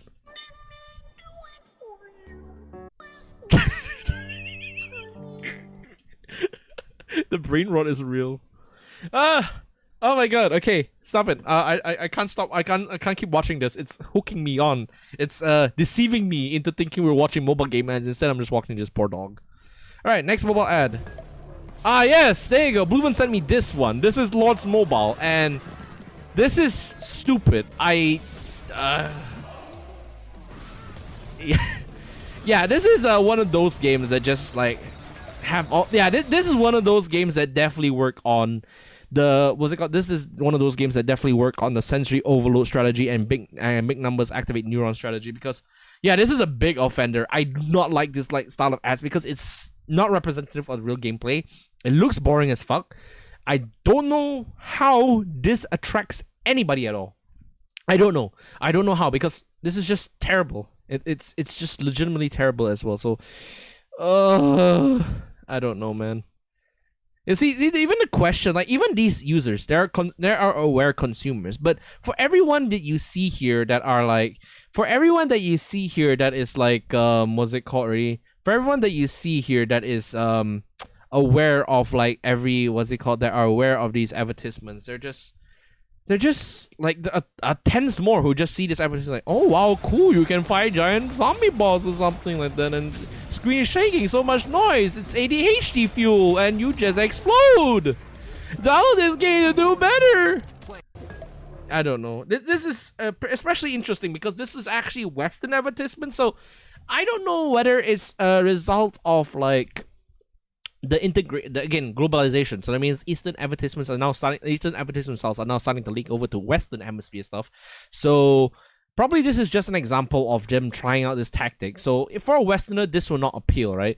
But for someone who is more closely influenced by Eastern advertisement strategies, this will definitely work on them. And I know there's a few communities that are like this, not only outside of Asia as well, but I won't list them because I need to be more specific about that, and I need to do more research on that, see which one really are attracted to these things. But yeah, this is just terrible. I don't know what this is appealing to, and I'm pretty sure this is just appealing to children. It's probably just children because there's just you just see explosions, flashes, and I just don't know what's happening anymore. And at this point, you're just like, can we just turn on to something else? And you know what? We're gonna turn on to something else. Ah, yes, this one. This one is terrible because I don't know. This is clearly not. I don't even know if this is an official Demon Slayer mobile game, and it just looks completely, it is just sensory overload and copyright infringement, because this is quite clearly Genshin, and memes like this really just set the tone that these are very regional ads. So it kind of confuses me all the more that I'm getting these advertisements as someone in Malaysia, because this ad clearly seems to be geared for Chinese audiences, and for some reason I'm just getting it, and it does, and I don't know, I don't play Genshin, I don't know why this is appealing to me, and it's just using all these memes. It's trying to, I don't even know, is this a footage from the, yeah, this looks like footage from the game actually, you know what, I guess in some aspects it does. It does fulfill a little bit of truthfulness on the side, because it actually is showing you the gameplay. But the reason why it's deceptive is because I don't even know if this is legitimate, because there is no mention of a Demon Slayer mobile game, and it's just Anyway, shall we move on to the one that I've seen more recently? Seen quite frequently, but can't decide whether it's deceptive marketing or just some weird random advertisement that does not appeal to me. It's this one, The Tower. And there's a lot of ads for The Tower, and I'm not sure why this is.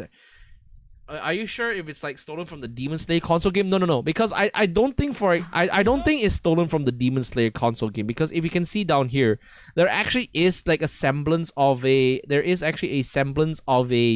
mobile gameplay here, which is it seems like fake Grand Order in that way, but I'm not sure if this is actually stolen from anything. But if you guys do know if this is like gameplay stolen from like an actual console game, please do let me know, because I don't know what to say about it. So yeah, I'm just, basically this whole thing was just made. I made a whole essay just to watch these ads with you guys, because I cringe at them, and I want you guys to cringe with me. So let's go to the next one. Relaxing mobile game recommendation. The Tower. So this one for hand falls under the problem of big numbers activate neuron strategy, and I don't know. I don't know how this appeals to me in particular, but this one appeals to that numbers thing. It feels like an idle game. It's an idle game that shows you gameplay, but it's a little. I don't know. Would you say this is a? Would you say okay? I may be in the what's it called? I may be in the minority here, but I clearly do not enjoy this game because it's just you looking at the screen, and even though it's supposed to be relaxing, there are games that are more relaxing like this but have more involvement. So this kind of idle game is just weird to me. I don't know. If you enjoy this game, go ahead, because I'm aware my opinions are dog shit. But I look at this ad and I'm just like, I don't know, man. Especially when I see things like 79.40k, 60.31k. Like, these big numbers are so big, like K and K and whatnot. Like, what do these numbers mean to me? I don't get satisfaction from seeing these big numbers in this particular place, because I don't know what it means. The bigger the number is, the lower your interest gets, because once it gets into like the millions, it's like, is there any point to this anymore? So yeah, that's the reason why I don't particularly like this ad as well. I wonder if this is just gonna turn into like the which ads does Eiten Dylus hate, and why he's just a shitty person. But trust me, there's a lot more. Trust me, this is just one of those advertisements where I'm on the fence. It's like, it's truthful, it's showing you gameplay of the thing, but it just falls under the number ads, the number games thing, and it plays on pathos and logos a bit more. So yeah, I don't know what to feel about it. Let's see the next. Yes, this one, copyright infringement to the max, because I'm just gonna let you know, this is a lie. Rayquaza is not 1.7 meters, and Charizard is certainly not 6.5 meters. Mobile just gives money to play their games. That's true, actually. That's true. That's why I've been sponsored by Raid Shadow Legends in order to bring you this stream. If you want to ever get free champions, use my code Eiten Dylus 666 to. No, I'm not doing it right. I'm not doing a Raid Shadow Legends ad. I know if they're watching this video, it's like, I'm gonna blacklist this guy. And if you're watching, fuck you. I don't give a shit. Your game looks like ass. This game also looks like ass, and the reason why it is because it's just blatant copyright theft. Obviously this is Pokemon. I kind of find it funny, because if you see here, it's implying that the evolution of the Charmander evolves into a Lucario, and the Lucario evolves into a Rayquaza, who is only just slightly bigger than the Lucario, and the Rayquaza further evolves into a Mewtwo, and then evolves into a giant Charizard. Or I think it's Dynamax Charizard, but I don't know. I don't know about that.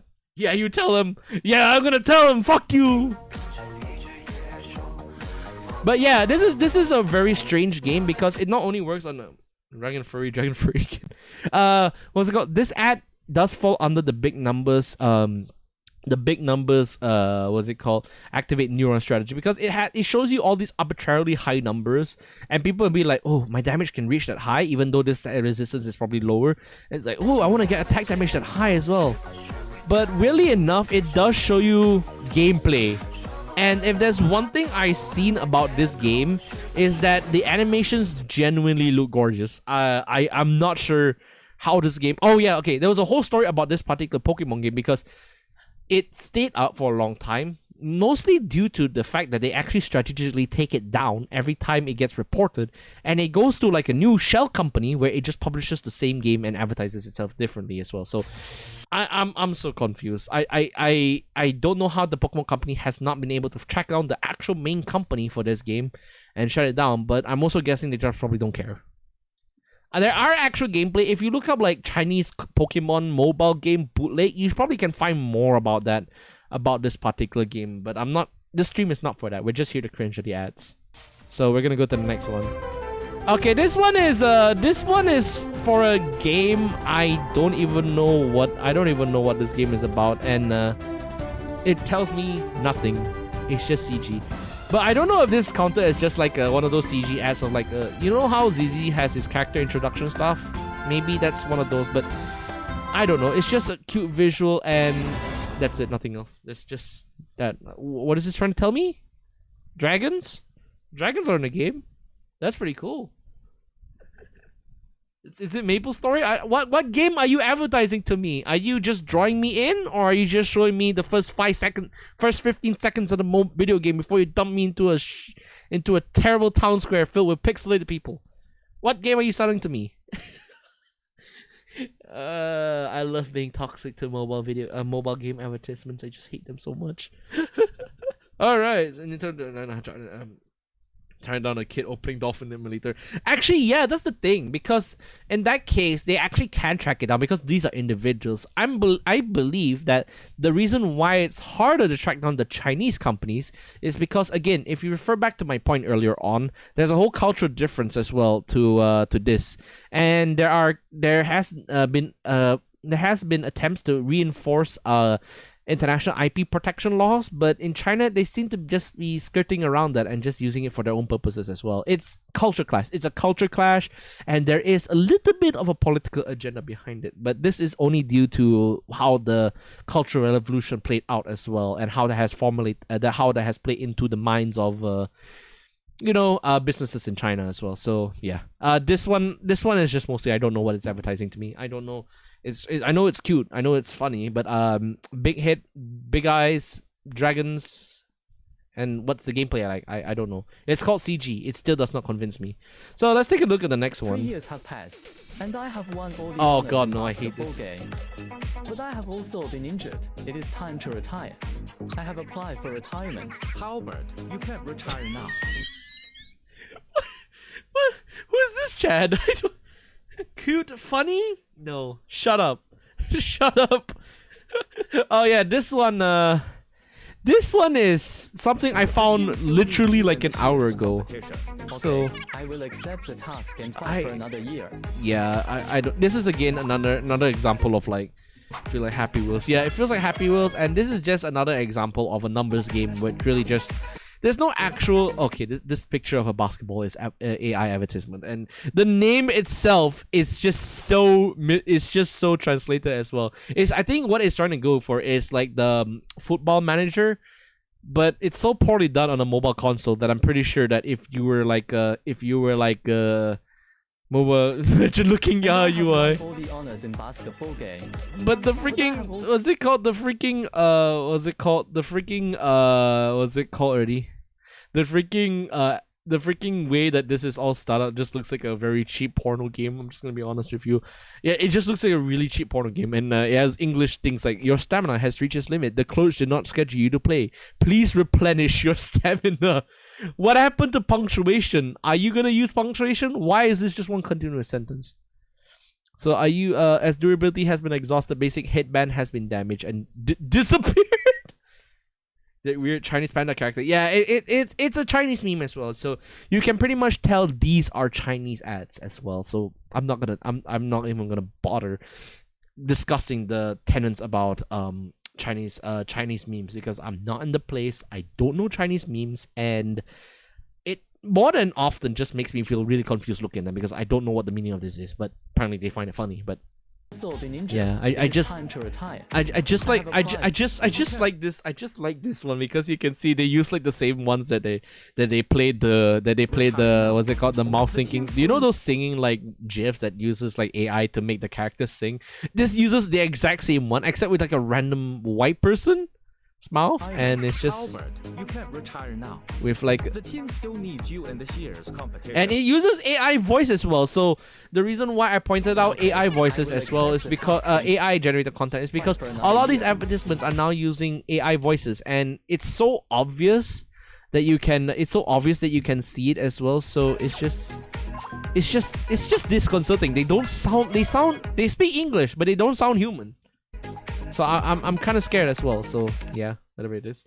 That's all I have to say about Star Rising Basketball. It's just one of those really poor, terribly planned advertisements as well. So that's all we're gonna look for this particular mode. Let's take a look at the next one.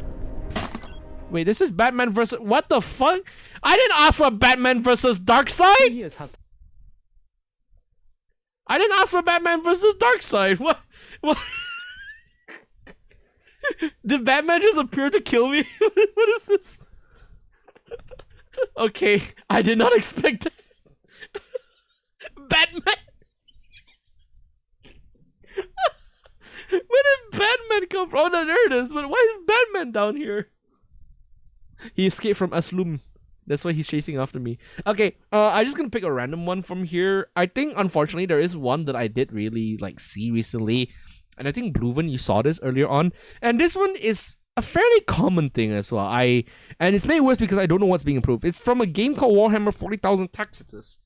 And it has these really cool looking characters. You know, I play Warhammer, so why is Batman status? Is he stupid? Yes, he is. So there's these characters, okay? As someone who plays Warhammer 40k, who knows Warhammer 40k, yeah, I know these are space tools, but what is this game about?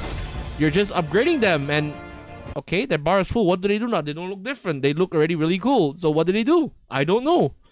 Are they gonna turn furry? Are they gonna go for the nearest cat girl and ravage her? I don't know. What are they gonna do? Oh, this Caesar Scummy mobile ad gets out of this apocalypse. Should we have a picture of Batman? It's like, there are short trailers, but most trailers before don't tell shit. Yeah, pretty much. It shows me that. Yeah, cool. Belisarius Call and his goons, Dickus Biggus and Maximus Titus, or I don't know. So you're just telling me they're leveled up, and it doesn't show me a single thing. Like, cool, you're telling me the units, but what are their gameplays like? I don't know. They show me this. Upgrade. Can you upgrade your trailer qualities? Because I don't know what you're telling me, and there's no gameplay at all. Look, I understand you have around 30 seconds of advertisement time, but this does mean that you have around 3 to 5 seconds to show actual gameplay. So please make sure it's just use actual gameplay footage, Warhammer. Oh my god, Calgar! Spoilers! Oh my god, it's Calgar. Where's Titus? Oh yeah, there's Titus as well, so yes, we have to look it up later. Okay, so what, oh, we're back here again. No. Is this your high score? Oh, Oh yeah. no! Oh no, not this end! Blumen, no! You sent me this one, I hate it! Is this your high score? Oh yeah, but why am I in danger? Because you're beating me in last war survival. Oh. Oops. Oh, look, game over for me. All in a day's work. Is Jackson here? Looks like he needs saving too. Download. Okay, what is that supposed to show me? You're showing me Anthony Starr actually threatens people in real life to lose the game? How do you get that many points while playing that game? There's so many questions. It raises so many questions and just infuriates me that it does make you want to download the ads as well. So yeah, I'm just gonna put it under. We're gonna try and put it under these 3 strategies. So I'm pretty sure it's big numbers activate new strategy and just it's confusing. I don't know what the audience is for these advertisements. I just can't understand. It's probably because I don't understand like most mobile games. But even if you're doing it for kids, obviously kids are not gonna know. Okay. Outside that picture of like the one, of like that one Homelander picture where Drew is his Homelander, I don't think most kids would know about the boys. So Anthony Starr just showing up being literally a Homelander and advertising that ad is just weird. So I don't know. Oh yeah, this is the one you also showed me, which is just this one as well. So yeah, this is an example of emotion advertisement as well that just uses completely fake advertising. It's just dumb, and for some reason he also has a gun. Yeah, this one is an example. This one is an example of sensory overload. So there's just so many things going on, and you just don't know what's happening, and all they can gain is this guy is just literally playing Frostpunk, and that one what's it called, Zumba? That one, what's it called? What's it called? That game with the frog, Zuma? Yeah, it's like Zuma. I don't. When I shooting the laser gun on CGI and it's stuck into the RL. Yeah, that's why they hired him, because he actually learned the ability to cast laser vision. He added that because now he can laser people, and you didn't know this, you didn't take it from me, but I knew for a fact that he just lasered the entire production team of The Boys season 4. Where are we now? 4 or 5? Whenever they were disagreeing with him, so every time they had to be swapped out every time he lasered them because he was just sad. But anyway, back to Whiteout. This is one of those examples of ads what I would usually see, and definitely you can tell this uses an Eastern style. This uses an Eastern style of advertisement because it's just confusion. It's just sensory overload. It's just picture the semblance of an RTS game, false deceptive marketing, and big numbers like that to build bigger communities. And it's just, yeah, it's just straight up deflected because I'm pretty sure the actual game is not like this. Maybe because the town mechanic maybe is similar to that, but I don't know. And you can see here, it's usually just it's usually contained to just like usually just summarized by really weird ads that say build and survive in winter. What does this tell me? Am I not Norwegian enough to you? Do I not live in Norway enough? Is it not enough for a Scandinavian man to live in Norway every year to not survive in the in the cold, harsh winters? You telling me I need to download the mobile game in order to really survive winter? I'll do it for free. I don't even know what's going on here. But anyway, let's go check out the next one. Oh god, okay, yeah. Okay, these ones are truly shovelware. And I'm not sure who... this one is definitely marketed for kids as well. I'm just going to say for real, this one is definitely marketed for kids. And it uses one... I'm just going to say it's objectively terribly game. But it uses AI generative voice that just does not sound right. And I don't know why it's considered attractive. And in itself, it just doesn't look fun. But I know this game for a fact is banking off the Venom hype because obviously this guy looks like Venom and that guy is Red. That's Carnage. I love eating humans. Yes, I love eating humans. Just need to get them. Yeah, I'm up the stairs. Yummy. Humans. Yummy humans. Let's get my friend out of here. No, Yummy not my friend. humans. He's from Ohio too. What? What? Yeah, this is definitely for kids. There's no way. This is definitely for children. The fact that they have to mention Ohio is definitely for children. Let's get my friend out of here. No, not my friend. He's from Ohio too. But I'm gonna feel up on these dudes over here. Yummy. I'm gonna load my meat up into this egg.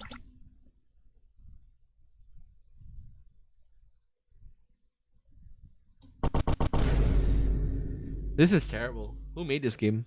Can I find you? I have a mistake contract for you. Your name here. It's not protection contract. It's actually an assassination contract. I want to kill you. That's all. I'm gonna get powered up. Wow. Nice. Load at me. Load Come my here, man. meat We'll up have into this words. egg. Can I just use that as like a pickup line for ladies? Hey girl. Hey, I'm gonna load my meat up in your egg. Oh my god. Oh, a big slap-ox fight. Get him. We got him. Time for my dessert over here. Let's fill up again. Nice. Come here. Yum, yum, yum, yum, yum, yum. This game is Alien Invasion, a free game with 0 ads. No internet required. Upgrade your alien guy. Oh my god. Oh. I just went through like multiple stages of brainrot watching. So out of the 3 strategies, where does this one fall under? I would like to... Feels like a Rick and Morty bit. Oh yeah, it feels like international. I'm pretty sure if I put this into international, what's it called, interdimensional cable TV, it would just see like it would actually just seem normal. Isn't it like a legit game with the same premise? I believe it was called yeah, there's an actual game like this. It was not Parasite. It was the one that was recently released on Steam. Far superior to this shit, because this is clearly something else. I don't know. But yes, I'm just gonna say the things I've learned from this ad is I've learned a new pickup line, and I hate mobile advertising more than ever. Also, Venom causes abomination. I hate Venom. Words. Oh, a big slap-ox fight. Get him. We got him. Time for my dessert over here. Also, fill up again. the AI has problems expressing emotion, so he just says Nice. he just Come says here. this. Yum, yum, yum, yum, yum, yum. This game. Should I just make that like a sound bit? Like yum yum yum yum yum yum. Nice. Come here. Yum, yum, yum, yum, yum, yum. This... Okay, I'm making that like a sound bit. That's for sure. Go for it. Come here. Yum, yum, yum, yum, yum, yum. This... It's so dumb. I hate it. I'm gonna annoy people with this shit. Anyway, we're gonna go on to the next ad for sure because oh, okay, I opened up a new bar. I'm gonna open up a new ad. Let's do the meat and egg one. Do the meat and oh wait, the foot. Yeah. This is my flirt thing. Like every time I see. Every time I'm gonna flirt a girl, I'm just like, hey, I'm gonna hey. load my meat up into this egg. Hey, I'm gonna loop my meat up into your egg, girl. Okay, never mind. Disregard what I said. I don't think I have the courage to talk to women anyway. Anyway, next advertisement. Oh, we're back here again. Come on, baby, full pity. Oh God, Make it worth no. Yeah, it worth it. yeah. These ads are unfortunately very common in gacha games as well. I don't really know what this falls under. I would say it would fall under pathos as well. A lot of these just fall under pathos, and it's just annoying. Pursuit stressless to him. Egg trace. The only egg tray there is Anon, and he still has that role.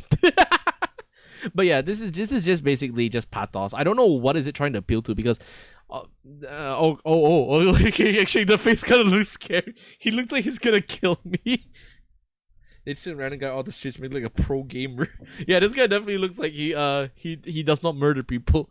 Look at him just staring at us. That's scary. But yeah, I just don't know. I just don't know what this is appealing to. Also, but I just. Please, I'll take a deep survey. But then again, I do understand that what's it called? I do understand that there are streams of like. You know, maybe when a Charles mobile games just use his likenesses to add advertisable Bulle J slot. Kind of already feels. Actually, no. The thing is, this actually is a proven sort of advertisement thing because we know of HoloLivers or just VTubers or streamers who would run like unboxing stuff. Hell, we do it as well. I know Rad does his unboxing. He'll have unboxing crate stuff, so we won't see what you're gonna get. I have the I have the what random mobile suit am I gonna get in GBO2? Is it gonna be the broken one? Or is it gonna be a piece of shit? So basically, this is a strategy that we have used. So I'm not very happy about it. But for these particular games, I don't know how it acts as an advertising service because it's not even showing gameplay. I think this is technically gameplay. It's something. The animations are the gameplay animations are considered the animations for gacha is considered gameplay, right? Is it just Robin? Wait, that's just Robin. That's just Robin. that's just straight up Robin. Let's see. Gambling. Snipe it. Yeah, this is just straight up Robin. That's just straight up a French dude. Pritter. Who is Pritter? That is Robin. This is just totally Robin. And Pretter. Yeah, Pretter's gonna be my new character. Oh my God! Twin beam. What the? We'll take it, and that's a lot of Wow. points. That is a lot of points. Wow, cool. I don't that's know what pretty this funny. is. Wow, very cool. Download Watcher of Realms for free now. Okay, yeah, this is this is. Oh, okay. So yeah, all I can say is that ad had Robin, and I don't know how that guy like these things. I don't know what entices people to just download ads than just have these individuals talk about the game. I would rather just have like the ads where it just shows them the werewolf instant install. You're right. I got you there. I'm actually an advertiser for Watcher Realms. I'm a furry baiter now. Ha ha ha. I worked my patas on you. Now download the game. I get money, please. I need money. Okay, so this is one of those ads that really confused me. This is one of those ads that really confused me because I don't know what this is. It just shows me on. Okay, you just have, you know what? Just watch it.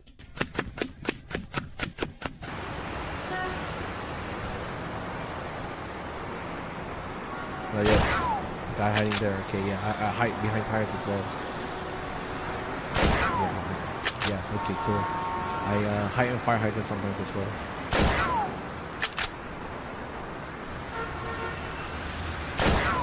Okay, what's the point of this? Are we just sniping people? Is this a murder simulator? Am I just playing like a serial killer? What is this? Okay, I sometimes hide beneath cars as well. Sniper early at home. What? Okay, honestly this is 50 seconds long. Also, by the way, I want to point this out. When he goes to the left, when he goes to the left. Hold on. When he goes to the left and zooms out. Wait. When he goes to the left and zooms out, you need to see it. There is a strip club. There's a strip club in a game that seems to be marketed for kids. What? Why is there a strip club? Why? How? And what the fuck instant stop? You can't. No. No. Go get real pussy. No, I would not allow you to install this game with a strip club. But what it is.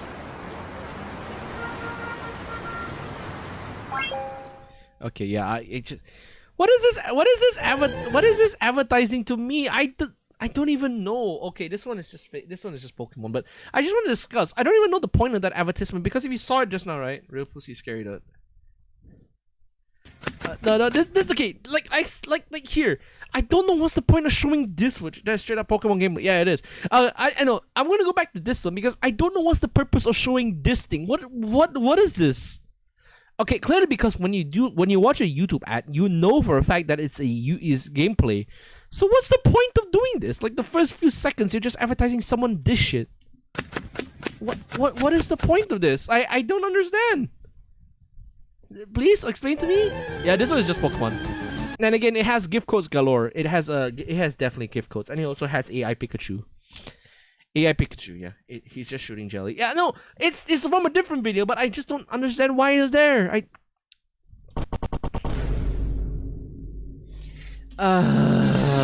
Okay, I'm just gonna say this is just straight up Pokemon, and it's giving me stats of all some kind. I'm just like, cool, S rank. It's a normal game and it hits them with the video game ads. Pretty much, actually, just true. But the thing is, it's unlisted, so it's just like a weird. It's a game. It's clearly a game ad. They really just tell you that off the bat. So I don't know what's the point of just like tricking you with that. It just makes no sense. Also, by the way, this is just a hey Pookie, hello. We're watching Chinese Pokemon. And okay, what is this shit? Okay, okay, it just ends like that. Okay, I see. What are we looking at? We're looking at mobile game ads. I completed my presentation, and right now I'm trying to see where these advertisements fall upon in terms of like the strategies I talked about just now. So yeah, it's interesting having to classify this. So let's just see what we have here. This is Ludus, and I don't know what Ludus is all about. Yeah, these ads are very. Chinese Pokemon earlier. Yeah, it's very common now, so it's interesting. So this one is just like. I don't know what this is. This is just another big numbers galore. It's just Park Knights and they start turning past with high score. Yeah, this is. Yeah, I don't know what this is. What is this? Okay, cool. But what does this show me? What? Cool. Thank you for showing me Art Knights. You know what? Now you inspire. Now you inspire me. I'm just gonna go look up Art Knights now. Thank you. I'm gonna go and look up Art Knights now. I don't know the point of this shit. Why? If I wanted to do this, I'll play under Iron Knights on Bloons TD. I'd rather play a better game. I don't even know, man. And definitely the damage numbers are there for a purpose. And as I said before in my presentation, that this is part of the big numbers activates neuron strategy. So it's not too big of a number, but it does show that, you know, it does draw you in saying, oh, I can make my characters become stronger if I do this, or if I go through a level and I just see big damage numbers. So it just draws people in from that concept as well. But the baffling thing is that there's nothing else. We clearly know this is not real gameplay because it looks so artificial and doesn't have that. It doesn't have that. Oh yeah, it doesn't have that video game jankiness. I was gonna see our next one. Over to Pixif. Yeah, that's right. Let's go to YouTube right now. I'm kind of worried about what's on YouTube.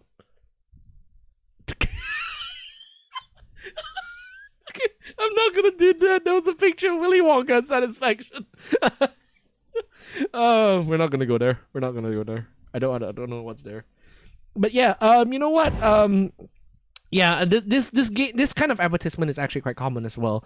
These Bloons TD defenses, and the telltale sign of it usually being fake gameplay is just how smooth the game looks. Even if you're not paying attention to the text, obviously the real hand is obviously a giveaway, but there's no way this would be actually gameplay. This is just 3D, and they just blow up the rock as well. I don't know the point of blowing up the rock.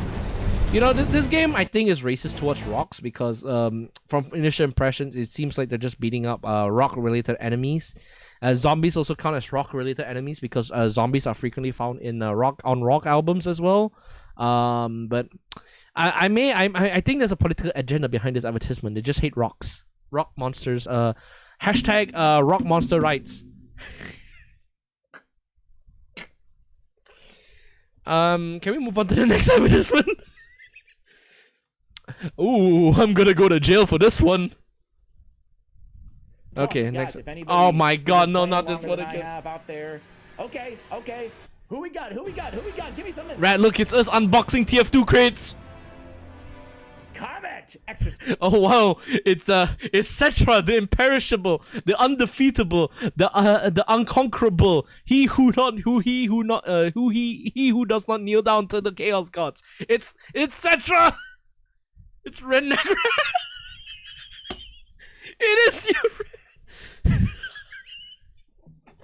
It is him. It's just fine. Also, what is this? What is an esoteric? What's an esotericist? Wait, what is this word? Esoterist. Esoteric. It's a secret knowledge for a group of small. Wow, what the hell? What is it? Ask Mongol. I don't know. This is a really specific word, and I feel like game was not translation checking because I would just probably put sorcerer as well. Also, by the way, Cetra is better than this shit. Why does it look like Ask Mongol? I'm pretty sure it's just because it's, there's a hero tier list. Very cool, thank you. A burst area damage mage that excels in dispatching. You know, one thing about this ad is, if I wanted to see this kind of content, I'll watch a video that just explains to me the benefits of a certain character. I don't think this is appealing as an advertisement because I have to suddenly just read the text with this guy and I'm like, what the hell is this? Ooh. But I think maybe he'll show gameplay. I don't know. Maybe he'll show gameplay. That's gonna be the highlight of the video so far. I would say he looks tortured. It looks like someone is just like he's green screen himself. But I like to imagine behind that screen is just someone pointing a gun in his face. That's why he's just he looks kind of scared and he looks unwilling to go on. He looks like he's forced to do this. There is a gun definitely behind his head, and if it's not behind his head, it's probably somewhere aim across him across the street. Oh man! Oh boy. He looks cool. Also, I gotta say, this is a scummy thing that I see in mobile game ads. If you want to share, if you want to get extra premium currency, you gotta do share stuff as well. So it's just dumb stuff. Oh, welcome to the squad, Comet. Oh, we are building you, man. We are building you. Okay. Okay, thank you. No. He's taken as a hostage. Ah, yes. Okay, this is the prime example of big numbers and just basically appeal. And this is definitely appealing to Indonesians or Malaysians because obviously it says up here Rimba Purba, and it has fucking Mario for some reason. Mario and Short Thor. I don't know. And a giant goblin. He's got a bat. This is just Darth Vader, bro. This is just Darth Vader, and then this is Street Fighter and Goku, and this my favorite Street Fighter cast is Goku. There is white hair Ryu. There is a very young Heihachi Mishima, and Ken or Luke Skywalker. No, yeah, he's clearly Goku. It's clearly a mortal Goku, white hair Ryu, very young Heihachi Mishima with white hair, and Luke Skywalker. Versus a fish thing, a Murloc. Okay, I don't even know. Okay, that character on the left is definitely just Elsina Dimitrescu. I don't even know, bro. I don't even. 2,000 chests. Give away. Yeah, there you go. This also definitely falls under the gift codes galore as well, because it just tells you outright that you're giving you 15,000 chests on free downloads. But I'm not sure. I don't think this is AI art. I think this is legitimate art, but who knows? I don't know. At this point, I'm just like, I'm pretty sure this is actually just normal art. If it's AI art and you think it's AI art, please let me know, because I'm not so sure, and I'm not so sure what I'm looking at it. So let's just go to the next one. Very cool. Yes, this is shock marketing, because it's all about the sex appeal, bro. It's all about the sex appeal, and she's speaking the same language as Limbus Company. This is definitely Limbus Company related, right, guys? 몰아치는 공격으로 적을 제거할 수 있는 강력한 암살자입니다. Very cool. Thank you. Is this real gameplay? I don't even know. Okay, the one thing that actually does stand out about this kind of ads, right, is the fact that there is no HUD. Usually these advertisements, you tend no Don Quixote. This is one of those gameplays that don't really seem to have a HUD, or at least I don't see a HUD. So I can't really verify if it's like real gameplay. Also, the screen is just shaking like crazy. But I mean, overall, I guess the impression is just basically Diablo, but Korean, I guess. I don't know. And also, yeah, boobs. Boobs, I guess. She actually just went up to a random group of people and just started attacking them randomly. Wow, this woman is royally righteous. She's totally not crazy. Ha ha ha ha. She just goes up to a random group of like Egyptian dudes and just like starts hitting them. I would be pissed as well if this woman started hitting me. Cool. Like I still don't know what's going on. Here's the thing. I speak English. I primarily speak English. Why am I being given these ads? I don't understand what's going on. Those are just one enemies. If this is in-game footage, I'm funny. There must be criminals, but it's true. They're just beating up crocodiles! I refuse to watch this video any further. Oh god, not this again. Oh god. Yeah, I'm skipping the ad because she's beating up crocodiles. She's racist. We don't allow that here. This ad is anti-Dylus. Anti-Dylus awareness campaign. Actually, be surprised if I go back on Twitter. If I check my Twitter and there's an actual anti-Dylus ad campaign, that would be fucking hilarious. But then again, who would actually do that? But anyway, again, same game as just now, casual and same channel, casual and puzzle. So they clearly have a pattern where they just start off with a very misleading video, and does something else that's just completely not related to the game, and I'm not sure why. You can clearly tell this is not a video that was recorded in China. It was stolen off YouTube for some reason, and because I'm pretty sure this is just a stolen video. Also, there's just a floating thing in the background as well. Hey, Brain ASMR. Oh boy.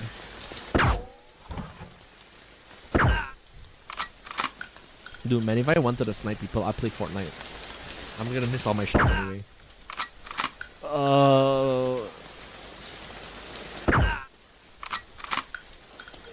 You can feel my brain cells just rotting away. Yeah, there you go. It stops at the right time, and it just like in front of this example of gift code galore. Oh god, does it? Is there actually? You're paying attention. That's good. Okay, so back on Watcher of Realms now. Interestingly enough, this ad for Watcher of Realms is actually slightly more realistic of the gameplay that you see in this game, because it actually shows you gameplay. And interestingly enough, it has weird sensors. I don't know why it has smoke sensors. Is that wait a second? Is that fucking wait? It's the pirate from One Piece. It's what's his name from One Piece already? That pirate, crazy pirate. I forgot his name. Buggy the Clown. It is Buggy! Rooting me. Also, wait, I gotta point out, this is definitely censored because that is perfectly on her boobs and that is perfectly on her crotch. This one is on his abs. This one doesn't even have a sensor. That's how you know it's a sensor. Also, I like his sniper rifle though. Yeah, this one actually has advertisements, but so it's partially Hey guys, quick suggestion. If you don't want to censor your ads for any kind of audiences, maybe consider showing your characters in a sexy but sanitized way. Oh, so this is also Arc Knights. Yeah. All these games are just Arc Knights. I don't understand it. It's just all Arc Knights. Also, yeah, please consider putting your characters in a sexy yet uncensorable position, because right now I'm just seeing this chick and I'm just imagining she just let out the most vicious fart ever, and for some reason the fart is sand colored.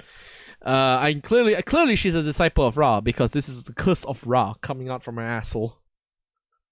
I can't believe I said those words, goddammit.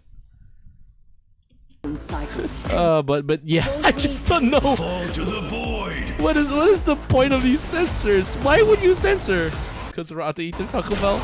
Why would you censor this shit actually? Okay, Dylus, shut the fuck up.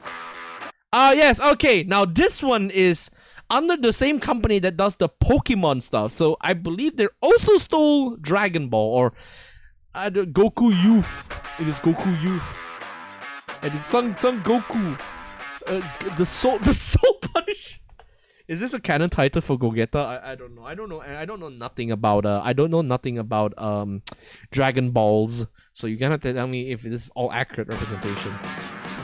Also, it has some really janky. It also has some really janky 3D animations. Yeah, this 3D animation looks terrible. This is just Dragon Ball. Is this legit? Wait, isn't it just gameplay from another like game? Yeah, isn't this just a gameplay from like the actual like? Isn't this like gameplay? I was like, is this the actual gameplay from like an actual console Dragon Ball game? It actually does look like it as well, but yeah, I don't know. Yeah, again, big gift codes galore. 2,000 free draws. It's not exactly a gift code, but it's just telling you, okay, you download this game, you can trust us because we'll give you 2,000 free draws, and that's it. That's all you get. You gotta pay money for that. Fork up if you want. If you want a Bulma naked, you have to pay 50 USD to get a chance to roll for no, actually I should not say naked Bulma. Slightly naked Bulma. Oh boy. This is dumb. Okay, we're back here again. No, wait, hold on, not this one. No, we're back here again. No. Might be using. See, I tell you, they might be using obscure games title. Yeah, no. I do know as well. I seen a foot. Okay, this is an anecdote from me. I saw a game that was being advertised that was using Monster Hunter World for its advertisements, and I can tell you for sure, as someone who no-life the heck out of the game, the exact mods they use, and I believe one of them was a Sakura Miko. Was it Ye? No, it was the Ye Miko from Honkai Impact. I think they were using the Ye Miko mod from Honkai Impact. They were using longsword effects, eye slash effects, and they were literally just playing in the Coral Highlands. That much I can remember. And for some reason, they just said, "Oh, this is a new weapon class." But I looked at the game, and was like, "This is no way. There's no way a phone can run this game." So it was just so weird seeing this. Also, by the way, this one falls under shock. This one falls under shock advertising as well, shock marketing as well, because it's clearly. Just watch.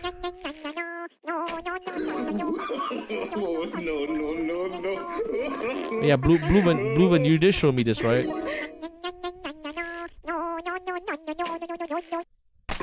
I don't even know, man. I just. Yeah, it's just very shock marketing. Okay, next one. I don't even want to spend time on that one because I didn't see the. This one I saw recently. This is the example, the classic example. This is the classic example of the noob versus pro situation, and would fall under which fall under persuasive technique of pathos as well. So this one definitely uses pathos ethos for credibility of how you can actually end up in the game. And I think in this way, it's not deceitful marketing techniques because I think this is just the gameplay. But it's just unappealing gameplay, that's for sure. I don't really get the point of idle games. If you wanted to play if you wanted to play a game, you want to play a game actively. The point of a game is to get involved with the game.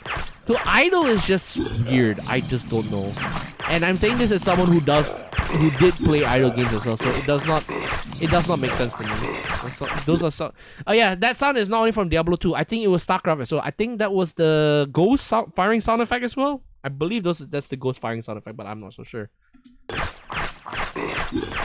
don't know. It sounds like Cypress, but hey man, I don't know. Hey, maybe I'm a the grunting sound. Wait, the grunting sounds is. Have you ever been? Okay. Let's see, what the hell is this? Oh, okay.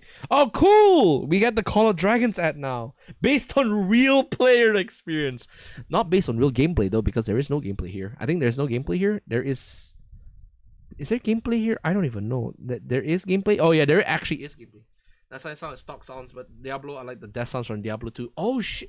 Okay, cool. You actually know about Diablo 2 death sounds. That's very good. Now we can just watch and see if we can recognize anything else. Also, these anecdotes are very a little bit weird, but who am I to say? So by the way, you can see here it says CB 24/7 1920 X 1080 99 seconds. I don't know. Have you ever betrayed those closest to you? Wait, what? Wait, what? Wait, hold on. Have you ever betrayed those closest to you? wait. The AI voice is completely wrong because it just said, "Have you ever betrayed those close to you?" No, I clearly not. But the text says something completely different. I don't even know. This is how you can tell whoever made this ad was definitely not good in English. I was the War Master of Alliance XOL on server number 194 in Call of Dragons, and I was betrayed by my own leader. In order to vie for a key Thunder Rock layer, my Alliance leader requested us to go online on time to prepare for the war with the enemy Alliance TF. Unexpectedly, when the war was in full swing, the most powerful alliance on the server, God with 300 God! He says, God! With 300 million power! And his most loyal player, Jesus, at 200 million power. God. Power suddenly. So this one is based on the, if you go back, what's it called? If you go back here, actually, this goes back again with the case of Western individualism versus Asian collectivism, because here it says, here under collectivism, we all work as a collective in order to survive, right? So these games with all these clan features are very clearly made for, you know, Chinese players, because they love to get into clans, they love to organize and just do things together. So making the anecdote about betrayal really just draw people in, because obviously they don't want players to just end up doing that as well. So, or they want to hear a triumphant story from someone who was betrayed by their group and became joined another group and then became stronger. So they get appealed by that because they think they might pull off something like that. But in reality, it's just dumb shit. Attacked us from the south.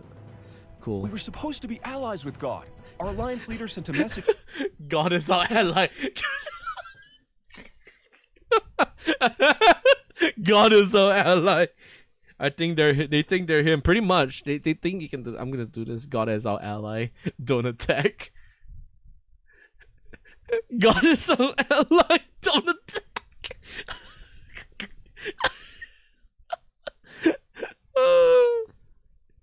Good lord, the God lore is wild, bro. Oh my god, God is our ally. Don't attack. Is this guy was this guy like? Is this advertisement inspired by the New Testament? What the heck? This is blasphemous. Yesterday, specifically asking members not to fight God, but then they attacked us. I didn't want to give up, so I took the initiative to act as the commander of the war. Although we succeeded in repelling TF in the end, we suffered a heavy loss because their power was too high. There's no gameplay at all. There's only some of these, and yeah, cool. This is gameplay. I guess this is gameplay. This UI looks terrible.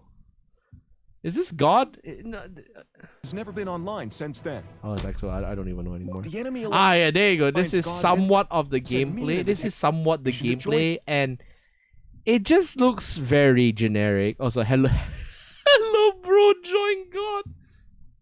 The lock in there, parkour civilization. And mocked that our alliance leader had betrayed our alliance. Your alliance is already dead. How could I join the alliance that stabbed us in the back? God. Although our alliance leader was gone, I still have allies who fight together. I want to take destiny into my own hands this time. Thanks to the leadership I showed in this war, some allies in XOL were still willing to follow me. We went to the new server. Wait, hold on. Wait. What is it? Council of Longbeards. Oh my god, what the heck We is went this? to the new server number 245 and established a new alliance. Relying on my previous servers, I helped and taught new players how to I defeat behemoths and raids. guess there's gameplay here, but I don't even know. This is definitely not gameplay. I did not repeat the mistake of my previous leader I don't know. And successfully survived to the end. At the end of the season, my allies and I captured the only flame dragon on the server. Under my that is not gameplay at all. That is not gameplay at all. Towards the path of peaceful development. Path of peaceful development. That is the biggest fat lie that this ad has ever produced. There is no such thing as peaceful in these games. You're always fighting another person to ensure you're on top. There is no such thing as peace in this game. There's only war. This is a reference to for Warhammer 40k. Please join Warhammer 40k tax it now. But either way, these anecdotes are purposely following appeal to emotions as well, evoking sympathy, and again does call upon the idea of collectivism, because anyone who betrays each other is obviously a terrible backstabber. So obviously we want to prevail in the end in our own group. So Yeah, I would say that as well. So it's just deceitful because if you look at if you do look at the gameplay, that I don't think there's too much of actual gameplay, and what is shown of actual gameplay just looks horrible boring. Because from here you can say 1 day upgrade. Like if you play Clash of Clans and you like that, good for you. Unfortunately, I don't. I like to play things called Mech War and Space Marine and Dark Tide and Gundam. I like to play those where I actually get actual results in less than 30 minutes. So I don't know. Helldivers 2. See? Thank you for backing me up. But anyway, I don't know the point. I don't know the appeal of Clash of Clans. I've tried it once and it was just so boring. There was another game that was like it, but I was more interested in it because it was a robot game. But I quickly abandoned it because it just got so boring. I didn't spend money on it, but it just felt boring, and I just slowly learned after that I tried Boom Beach. I'm sorry to hear that. I just like this. Join God, your alliance is already dead. Now, boom. Oh my God. Okay, this one is bad because this one uses not only the gift code galore thing, it also uses terrible green screen and an actual fucking actual fucking real life footage, bro. You can only get one green gear in an hour. It just means you're still at bronze rank. If you have a yellow gear, you're at silver. It's the same, yes. But if you see someone. Okay, this is the worst one. I think this is the worst one because it uses all three. Oh my God, we found an ad. I actually recognize this ad is all three of these things. Good Lord. Do not mess with them. This is all three advertising strategies and an Asian ad. Good Lord. No one has managed to get it in an hour yet. Divine gear. Godlike existence. Every chest gives you 15,000 chests just for logging in. Come see what rank you are. Cool. I'll probably be 0 rank because everyone gets the fucking same rules. You know what? For this game, I will have to say this for you. I have to say this for you. This game definitely deserves this. Fuck you. Fuck you, game. This is shit. Fuck you. Fuck you. It's terrible. They use the cat images because they love cats. You know, cats draw people in. Oh, okay. This one was one I saw earlier on that really leaned on sexualization as well. And for some reason, I don't know why, but they use highly detailed animations for these ones, and then after that, the boxes are all pixels. Like I'm pretty sure I know these boxes. Cinderella. Wow, Little Red Riding Hood, and the Queen of Envy. Wait, look at the rack, bro. Okay, I gotta say that is an okay design, I guess, but good Lord, look at her rack. She's got a rack, bro. Her cleavage just going through. She's on the right as well. This one is just straight up provocative sexual marketing, bro. They even got some for the robot fuckers too. They got Aquaman robot. If you're into boning machines, here you go. You got one. You want to download this game? He's got high HP, so he can last longer in bed. And high defense means he'll take a long time before he reaches. No, this joke's gonna go over. That's a knight. What do you mean? I know it's a knight. But it could be a robot too. I'm projecting. But yeah, I do like the fact that this is Treasure Girl and it's not Jasmine for some reason. It's just so funny. The Queen of Hearts. Wondrous Mayor. He just turned into a freaking squid. Good. Oh God, no, we're here now. Oh God, what is this? Oh God, we're back to Last Survivor again. Yeah, there you go. This one, this one is an example of shop marketing because it uses a girl to. He's using a girl to really just advertise the game, and she gets even more scantily. She even gets more scantily cloth as well. Good Lord. That is the most big crying as well. The Hulk, the Incredible Bulk. Oh God, that's a Japanese version. Add about level 1 gliding to become level 100. More games, let's try one time. Could be this level. We've already watched this, but good Lord, it just gets worse the more I look at it. I really don't know. Yeah, this is just a prime example of shock ads, and it's just so dumb. Why is he dressed like that? This hat is basically the classic Junkin-Pon helmet, I think. So whenever you play Junkin-Pon, and you have to take the hammer and just pop them in the head. I believe this is it, but I'm not so sure. Oh god. Left. Oh, Going to the right. Oh god. Oh, there's one for every no, I'm not gonna say species on Earth. And one for every audience. There's one for Japanese, for Chinese, and American, and Westerners. Cool. This game is truly guys, international. I know it's hard to understand, but genuinely, the devs went ahead and saw all those fake ads and made an actual game out of it. You should have a try at this game, because to tell you the truth, this is not like the fake ads you see. If the gameplay does... Oh, okay. No, okay. No. This one is very deceptive. And it really tries to play on that sense of credibility as well, because they literally just tell you, right? They literally just tell you, okay, this game is not like, look at the memes on the right. Yeah, the memes on the right is special, but I want to comment about this game through my own, okay? This is my review. I'm reviewing these games. So, as you can see here, they clearly say that this game is not like the other games. They made the game in the ad, so try this game out. It's just them gaming it's just them gaming the thing with ethos as well. They're gaming credibility to just try and say we're not like the other ads. Do try it on. And when you try it out, it's the same exact thing. I don't know. It's just so predatory. It's really just predatory. Good lord. Doesn't look like the ads. You might as well just delete it anyway. And it's actually kind of hard and fun. So why not try a real game? Why not try a real game? Okay, cool. Let me see. What's in my Steam now? I kind of want to play a game now. I want to play a real game after this. Let's open up Ultra Kill. It's Ultra Kill. But anyway, let's go look through some more mobile ads so that we can cringe and make deliberate back iconography. Also, Greninja Ash is just staring at us, bro. There's a hollow table now. We are the captain now. Thank you. I don't know what this is telling me. Oh, cool. I don't know what's being spoken to me. This is just this. Wait, this is just the One Piece team. Wait, it's just straight up One Piece. It's just straight up One Piece.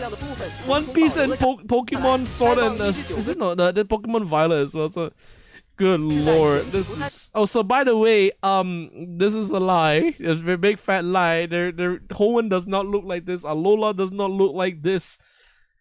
This is just lie. This is just gameplay from Arceus and what's it called? Pokemon Violet and Scarlet. So. But I love the fact they stepped on. They stepped on two copyrights, I guess, and they're so unshameful about it too. Good lord, it's just straight up Pokemon. Am I gonna get sued by Nintendo myself now? And it does. Oh, fake Chinese strikes again. And the next one actually has to do with the thing I was talking about rising AI generated false marketing.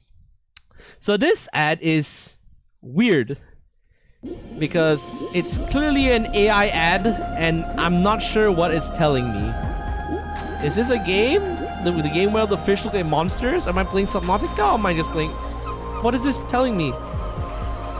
What is this telling me? What game are you selling here? It's just only art! Oh, the birds... Oh yeah, you're telling me in the game the seagulls... have gone to go a dynamic transformation where they turn from seagulls into thing-like monstrosities, and your goal of the game is to actually have to fend off like crazy mutated wildlife from the sea. Please tell me, because that would actually be a really cool game concept. Unfortunately, that ad was not that game concept. The more this goes on, the more I get frustrated with this chat. I don't have the strength. I'm still getting angry, raw.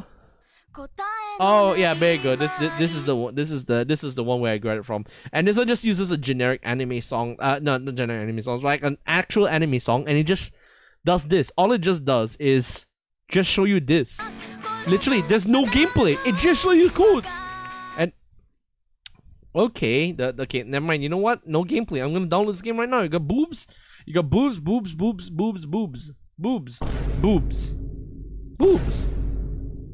for some reason I feel like this is not legitimate human art. Also, by the way, that girl in the middle is missing her thumb.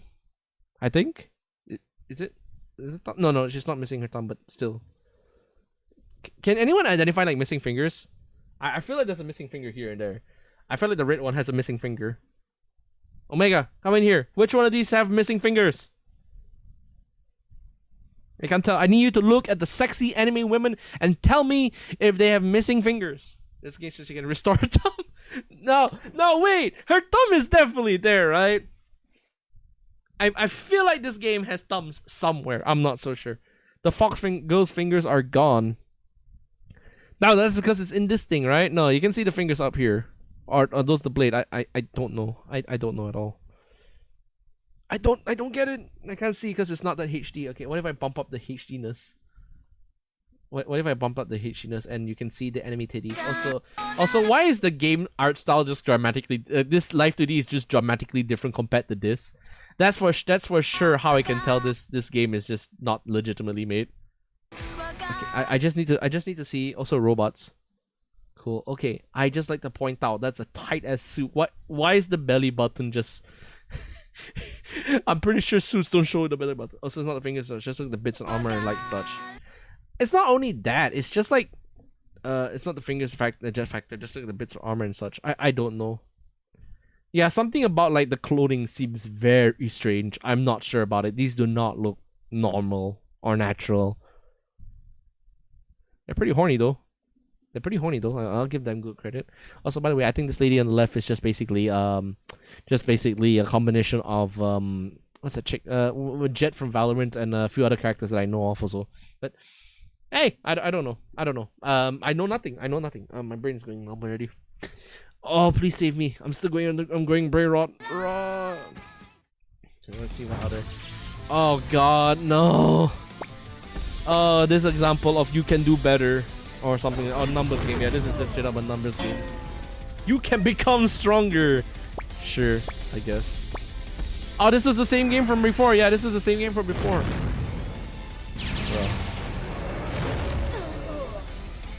Cool. Can you help them defeat the dragon? No, I will not. Yes! Yeah, this is the Demon Slayer ad that actually uses footage from the console game.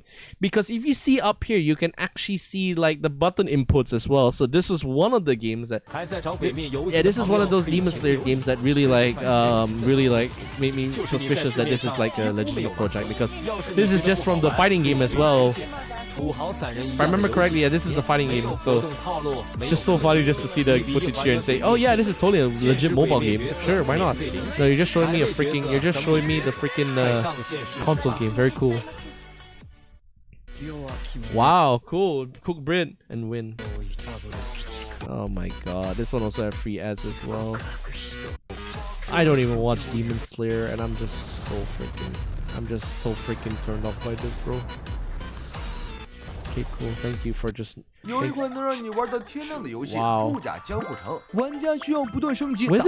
did I get this? When did I get this from? I legitimately do not remember. 100% a mobile game. Wait, okay, this one I legitimately do not remember getting at all. I don't remember putting this one in my brain game. But it looks like Chinese Rimworld.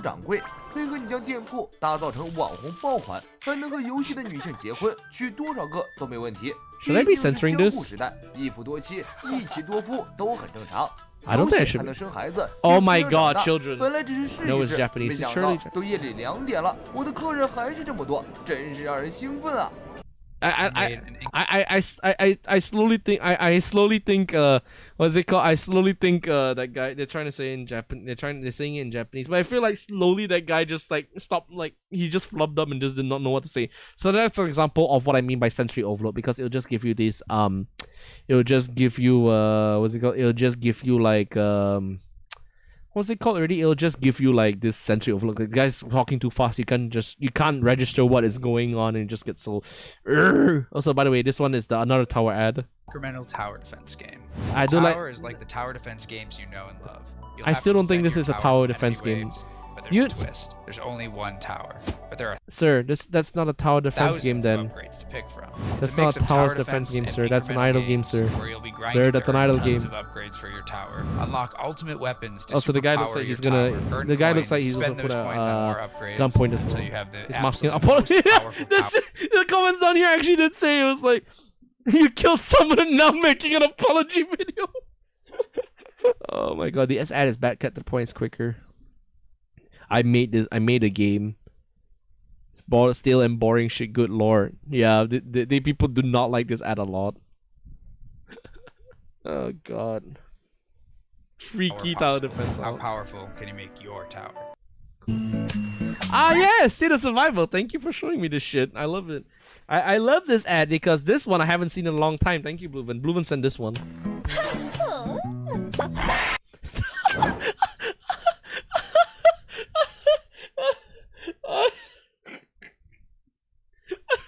I like to point out that one was so fucking good. It's just a fucking stalker song.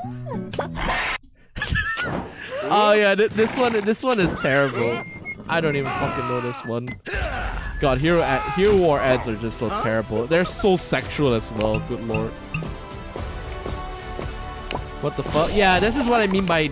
This is definitely one of those. Actually, is from Half-Life. Yeah, I know the stalker sound is from Half-Life. That's why I said it was from Half-Life. I didn't specify it was from Half-Life. I said it was a stalker scream from Half-Life. So, yeah. This is one of those ads that use shop marketing as well. This is a very infamous ad for using its shop marketing practices. So, yeah, don't be surprised if you see extra content. I don't like it, but it's just dumb. I'm getting worse. My brain is not working.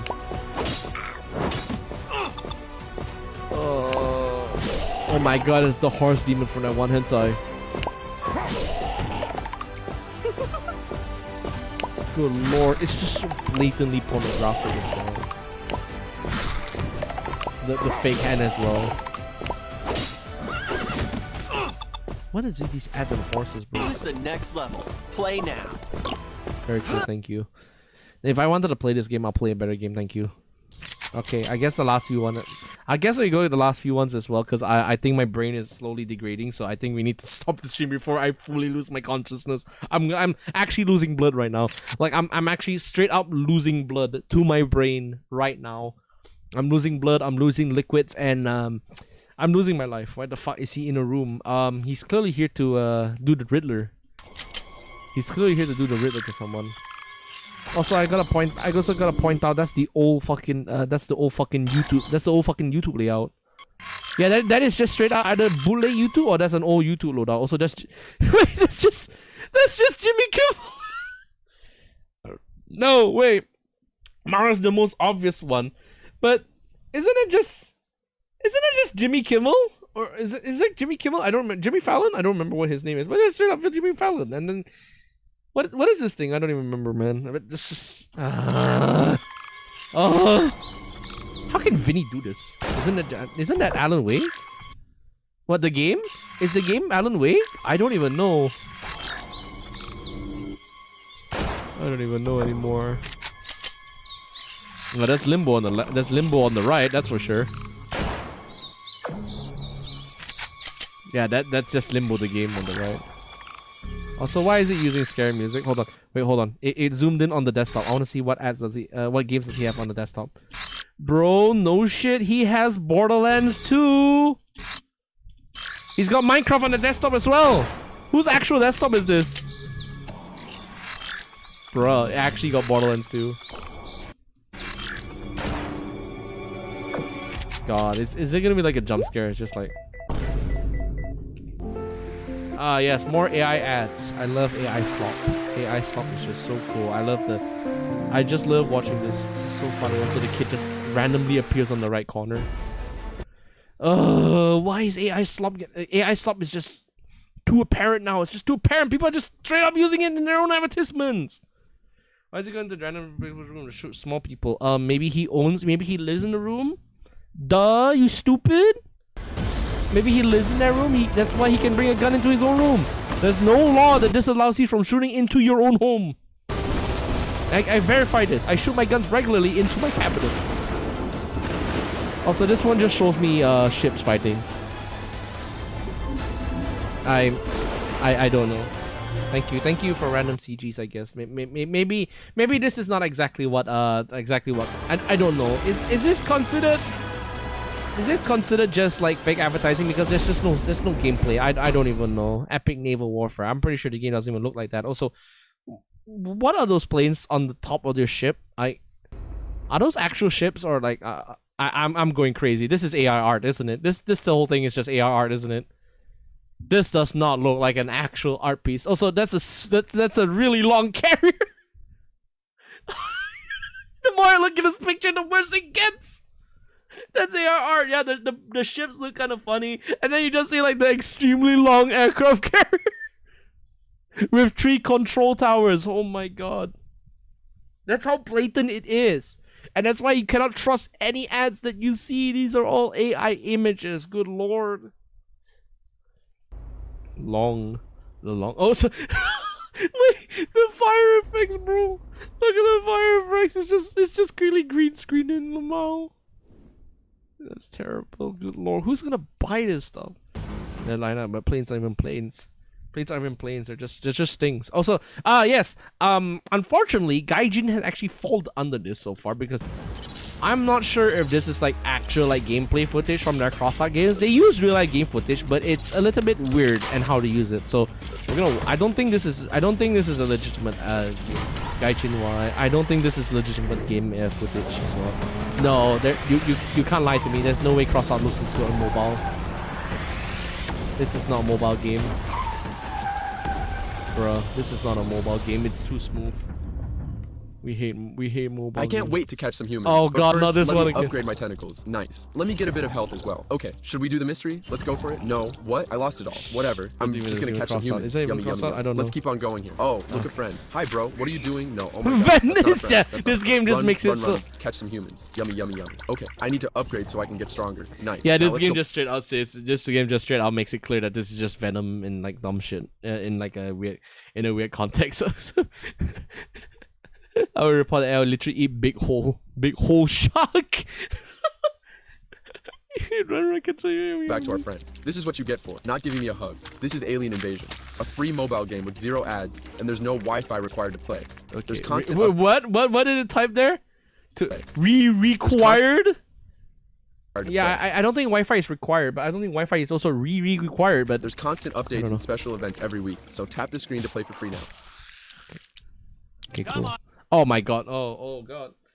Yeah, by the way, this is the other one just now that was using what's it called with the Dragon Ball game, and this is just Vegeta sitting on an aircraft chair. Vegeta, he's shitting on the aircraft chair. No. God, please. Hi, sir. It's time to board the plane. Yeah, thank you. 1 second, please. Oh my god, Super Saiyan God. Is this Dragon Ball game? How lucky. I spent plenty of monies on it, but got nothing. Oh, you must have played a fake game. The irony of saying you must have played a fake game when you're in an AI art piece, bro. The irony is not lost. This real Dragon Ball game doesn't cost you a single penny. Give me. Wait, isn't it just AI? Isn't it just AI voice of Goku or something like that? Quite ironic as well. I can't tell. I still can't tell if I still can't tell why Vegeta's torso is slightly in front of him as well, and his legs are slightly backwards. You see like a robot or something? What the heck is this? First, download the Dragon Ball were very game cool. through this. Oh, this game looks so appealing, cool. Everything is wrong. Video. Everything is wrong. Then enter the gift code GOK. Oh. 7777777 to join the super free. Then enter the gift code GOK 777. GOJU. Code GOK 77777. 7 to join the super free to play server. 2000 free summons. Drop rate times 50. You can get anything you want. Also, the mighty. Wait, what's the point of a gacha game if you can just get whatever you want? They're just literally breaking the point of their own games. What the heck? SSG Goku for free. Oh my His god. status absolutely perfect and can buff all your team, increase their damage by 300%. And no Very worries cool about number. resources. Enter the gift code Broly 7777777. 7777777. I don't even know, Get man. lots of resources for free. Max training, everything for just 1 minute. You'll be definitely unstoppable. Top 1 ranking without a single penny. Yeah. Okay. Like take it this way. Take it this way, right? If everyone's super, who is everyone's super? No one is super. So this either plays the genius part in their marketing, or they just really didn't think it through about giving that many draws. I'm pretty sure they just want the revenue and then they just want to run off. Come and download Rule the All Dragon Ball universe with me. Oh my god. Oh yeah. Sorry. I'm gonna show you like actual. I'm actually gonna show you actual War Thunder gameplay. Yeah, this is just actual War Thunder gameplay though. But yeah, it's just actual. Sorry, I managed to infiltrate Anon's computer, so I just got gameplay from him instead. And it turns out this is actually just straight out Warhammer game. This is just straight out War Thunder gameplay from the computer, and I'm pretty sure you can go up and actually find these people as well, which is really funny. And the best part, it's actual gameplay, so it's not deceitful advertising, but at the same time it's also deceitful advertising because it's talking about War Thunder Mobile. This is not mobile. I wish I had 7 on my I have my 7 on my iPhone, but I don't have it. I just don't know why. Oh, okay, there we go, Warpuff. Oh boy. We're still going on, good lord. We're still good lord, we're still going on. I like the fact, I like to point out, right? Warpuff had a massive campaign at the start of, hold on, let me get in on, no. No, the funny thing is Warpuff had a massive, like, really good, intricate, was an advertising campaign at the start of its lifespan, and now it's degraded into this. I don't know what this is. This is evidence of just like them running out of resources. Also, I still don't know why modern soldiers are fighting World War II soldiers. I don't even know.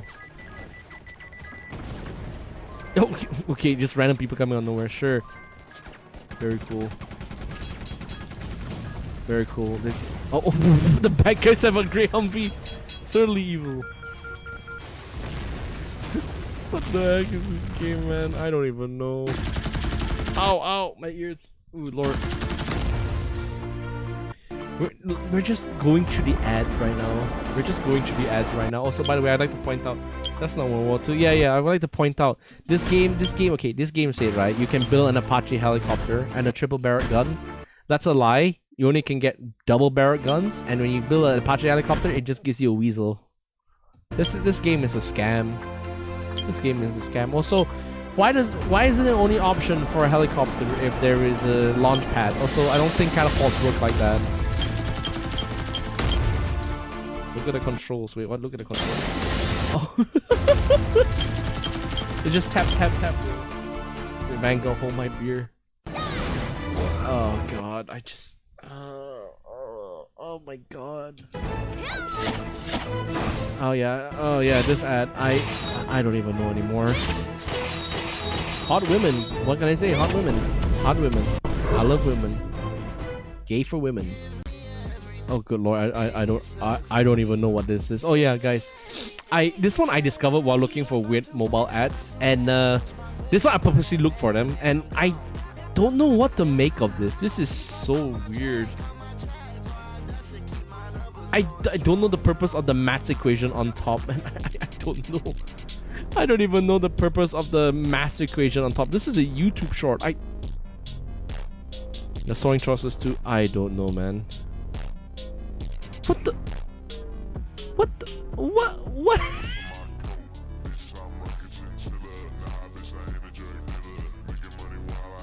I don't know, man. This game is just what is this game telling me? Oh, we're back here again. We're back here to Uncomfort Freaky time. Oh, okay. Now I think we're actually in actual War Thunder, but for some reason it shows you the dev cam instead. Boy. Okay. Is there last few ads I can actually watch that is actually not like not a repeat of the thing that we watched before? Let me see if there's any other things. This one, no. I need to find an ad that's just like ludicrously stupid. Let's see if we can find here. It's probably one of the Warpuff ads. Let me see. Gaijin, War Thunder, SF4 character, SF4 Street Fighter. Where is it earlier? Oh yeah, this one. Oh god, yeah. If you remember these ads, these ads are very familiar. We can watch it again. No, please don't make me watch it, please. Have mercy on my soul. I don't even know the purpose of this ad though. This, for some reason, it reminds me of the gameplay. It reminds me of the gameplay in like the... What's it called already? Blockhead? I don't remember, but I'm pretty sure this is not what the gameplay is about. But this survival ad is at least funny. None of these are funny. Yeah, you're right. None of these are funny. These are just terrible. And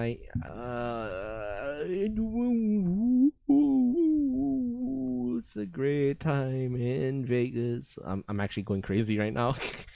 We've been stuck here watching ads for 2 hours already. Oh my god. I guess you know what? I guess we're gonna stop here. I wish I could look at all of them, but I'm just so mentally mind broken by like the ads here so far. So thank you guys. I guess that will end my thesis. I guess my thesis statement is proven. Mobile game advertisements in Asia have indeed steadily declining quality due to AI artwork and more prolific shock tactics due to the points discussed as well as the evidence provided. So yeah, that's my thesis statement. CIA torture, pretty much. I've tortured myself on doing this. Okay, so I hope you're happy. I hope you're happy, mercenaries. I delayed Wednesday for this. But yes, all right. So thank you everybody for coming to the stream. That will be all for for all the streams this week. What? No. What? No. You see here. You don't get to decide whether I get to be tortured. Only I get to decide whether I'm gonna be the one getting tortured. Okay?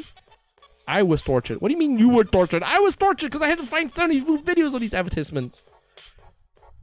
I hate you. But yes, it's just crazy, bro. I don't know. Mobile game ads are just... I had to find some for you. I know, but I had to review these videos, bro. I had to review them too, so we both suffered. But yes, that'll be all for this week then. That'll be all for this week. And for next week, I can definitely say we're gonna continue Transformers Devastation. For Wednesday, I think we might have a Dark Tide collab coming up. And yeah, we have a Dark Tide collab coming up. And Friday, we have Freaky Fortress. So watch me get freaky in the Fortress on Friday with my friends. That's a lot of F's. Alliteration, baby. Wins every time. But I found this a real... I can finally play better ads. That's true. You can't beat this servant of chaos. Proceeds to just shoot it. But yeah, thank you so much for coming along for today's stream. It was really fun preparing the presentation in like 2 hours for this. Although I don't think it brings in any new viewers, but hey, I had fun. I had a lot of fun doing this, and it was really fun just to talk my butt off about terrible ads. And I generally do agree that we do need to get better ads, but as long as Google doesn't really place any restrictions on these advertisements, then we'll just start with slop. The entire stream was torture. Yeah, no problem. It's torture for me as well. Okay, I suffer with you. I suffer with you, man. I'm using my pathos to say I suffer with you. I have ethos as well. I'm applying ethos to you.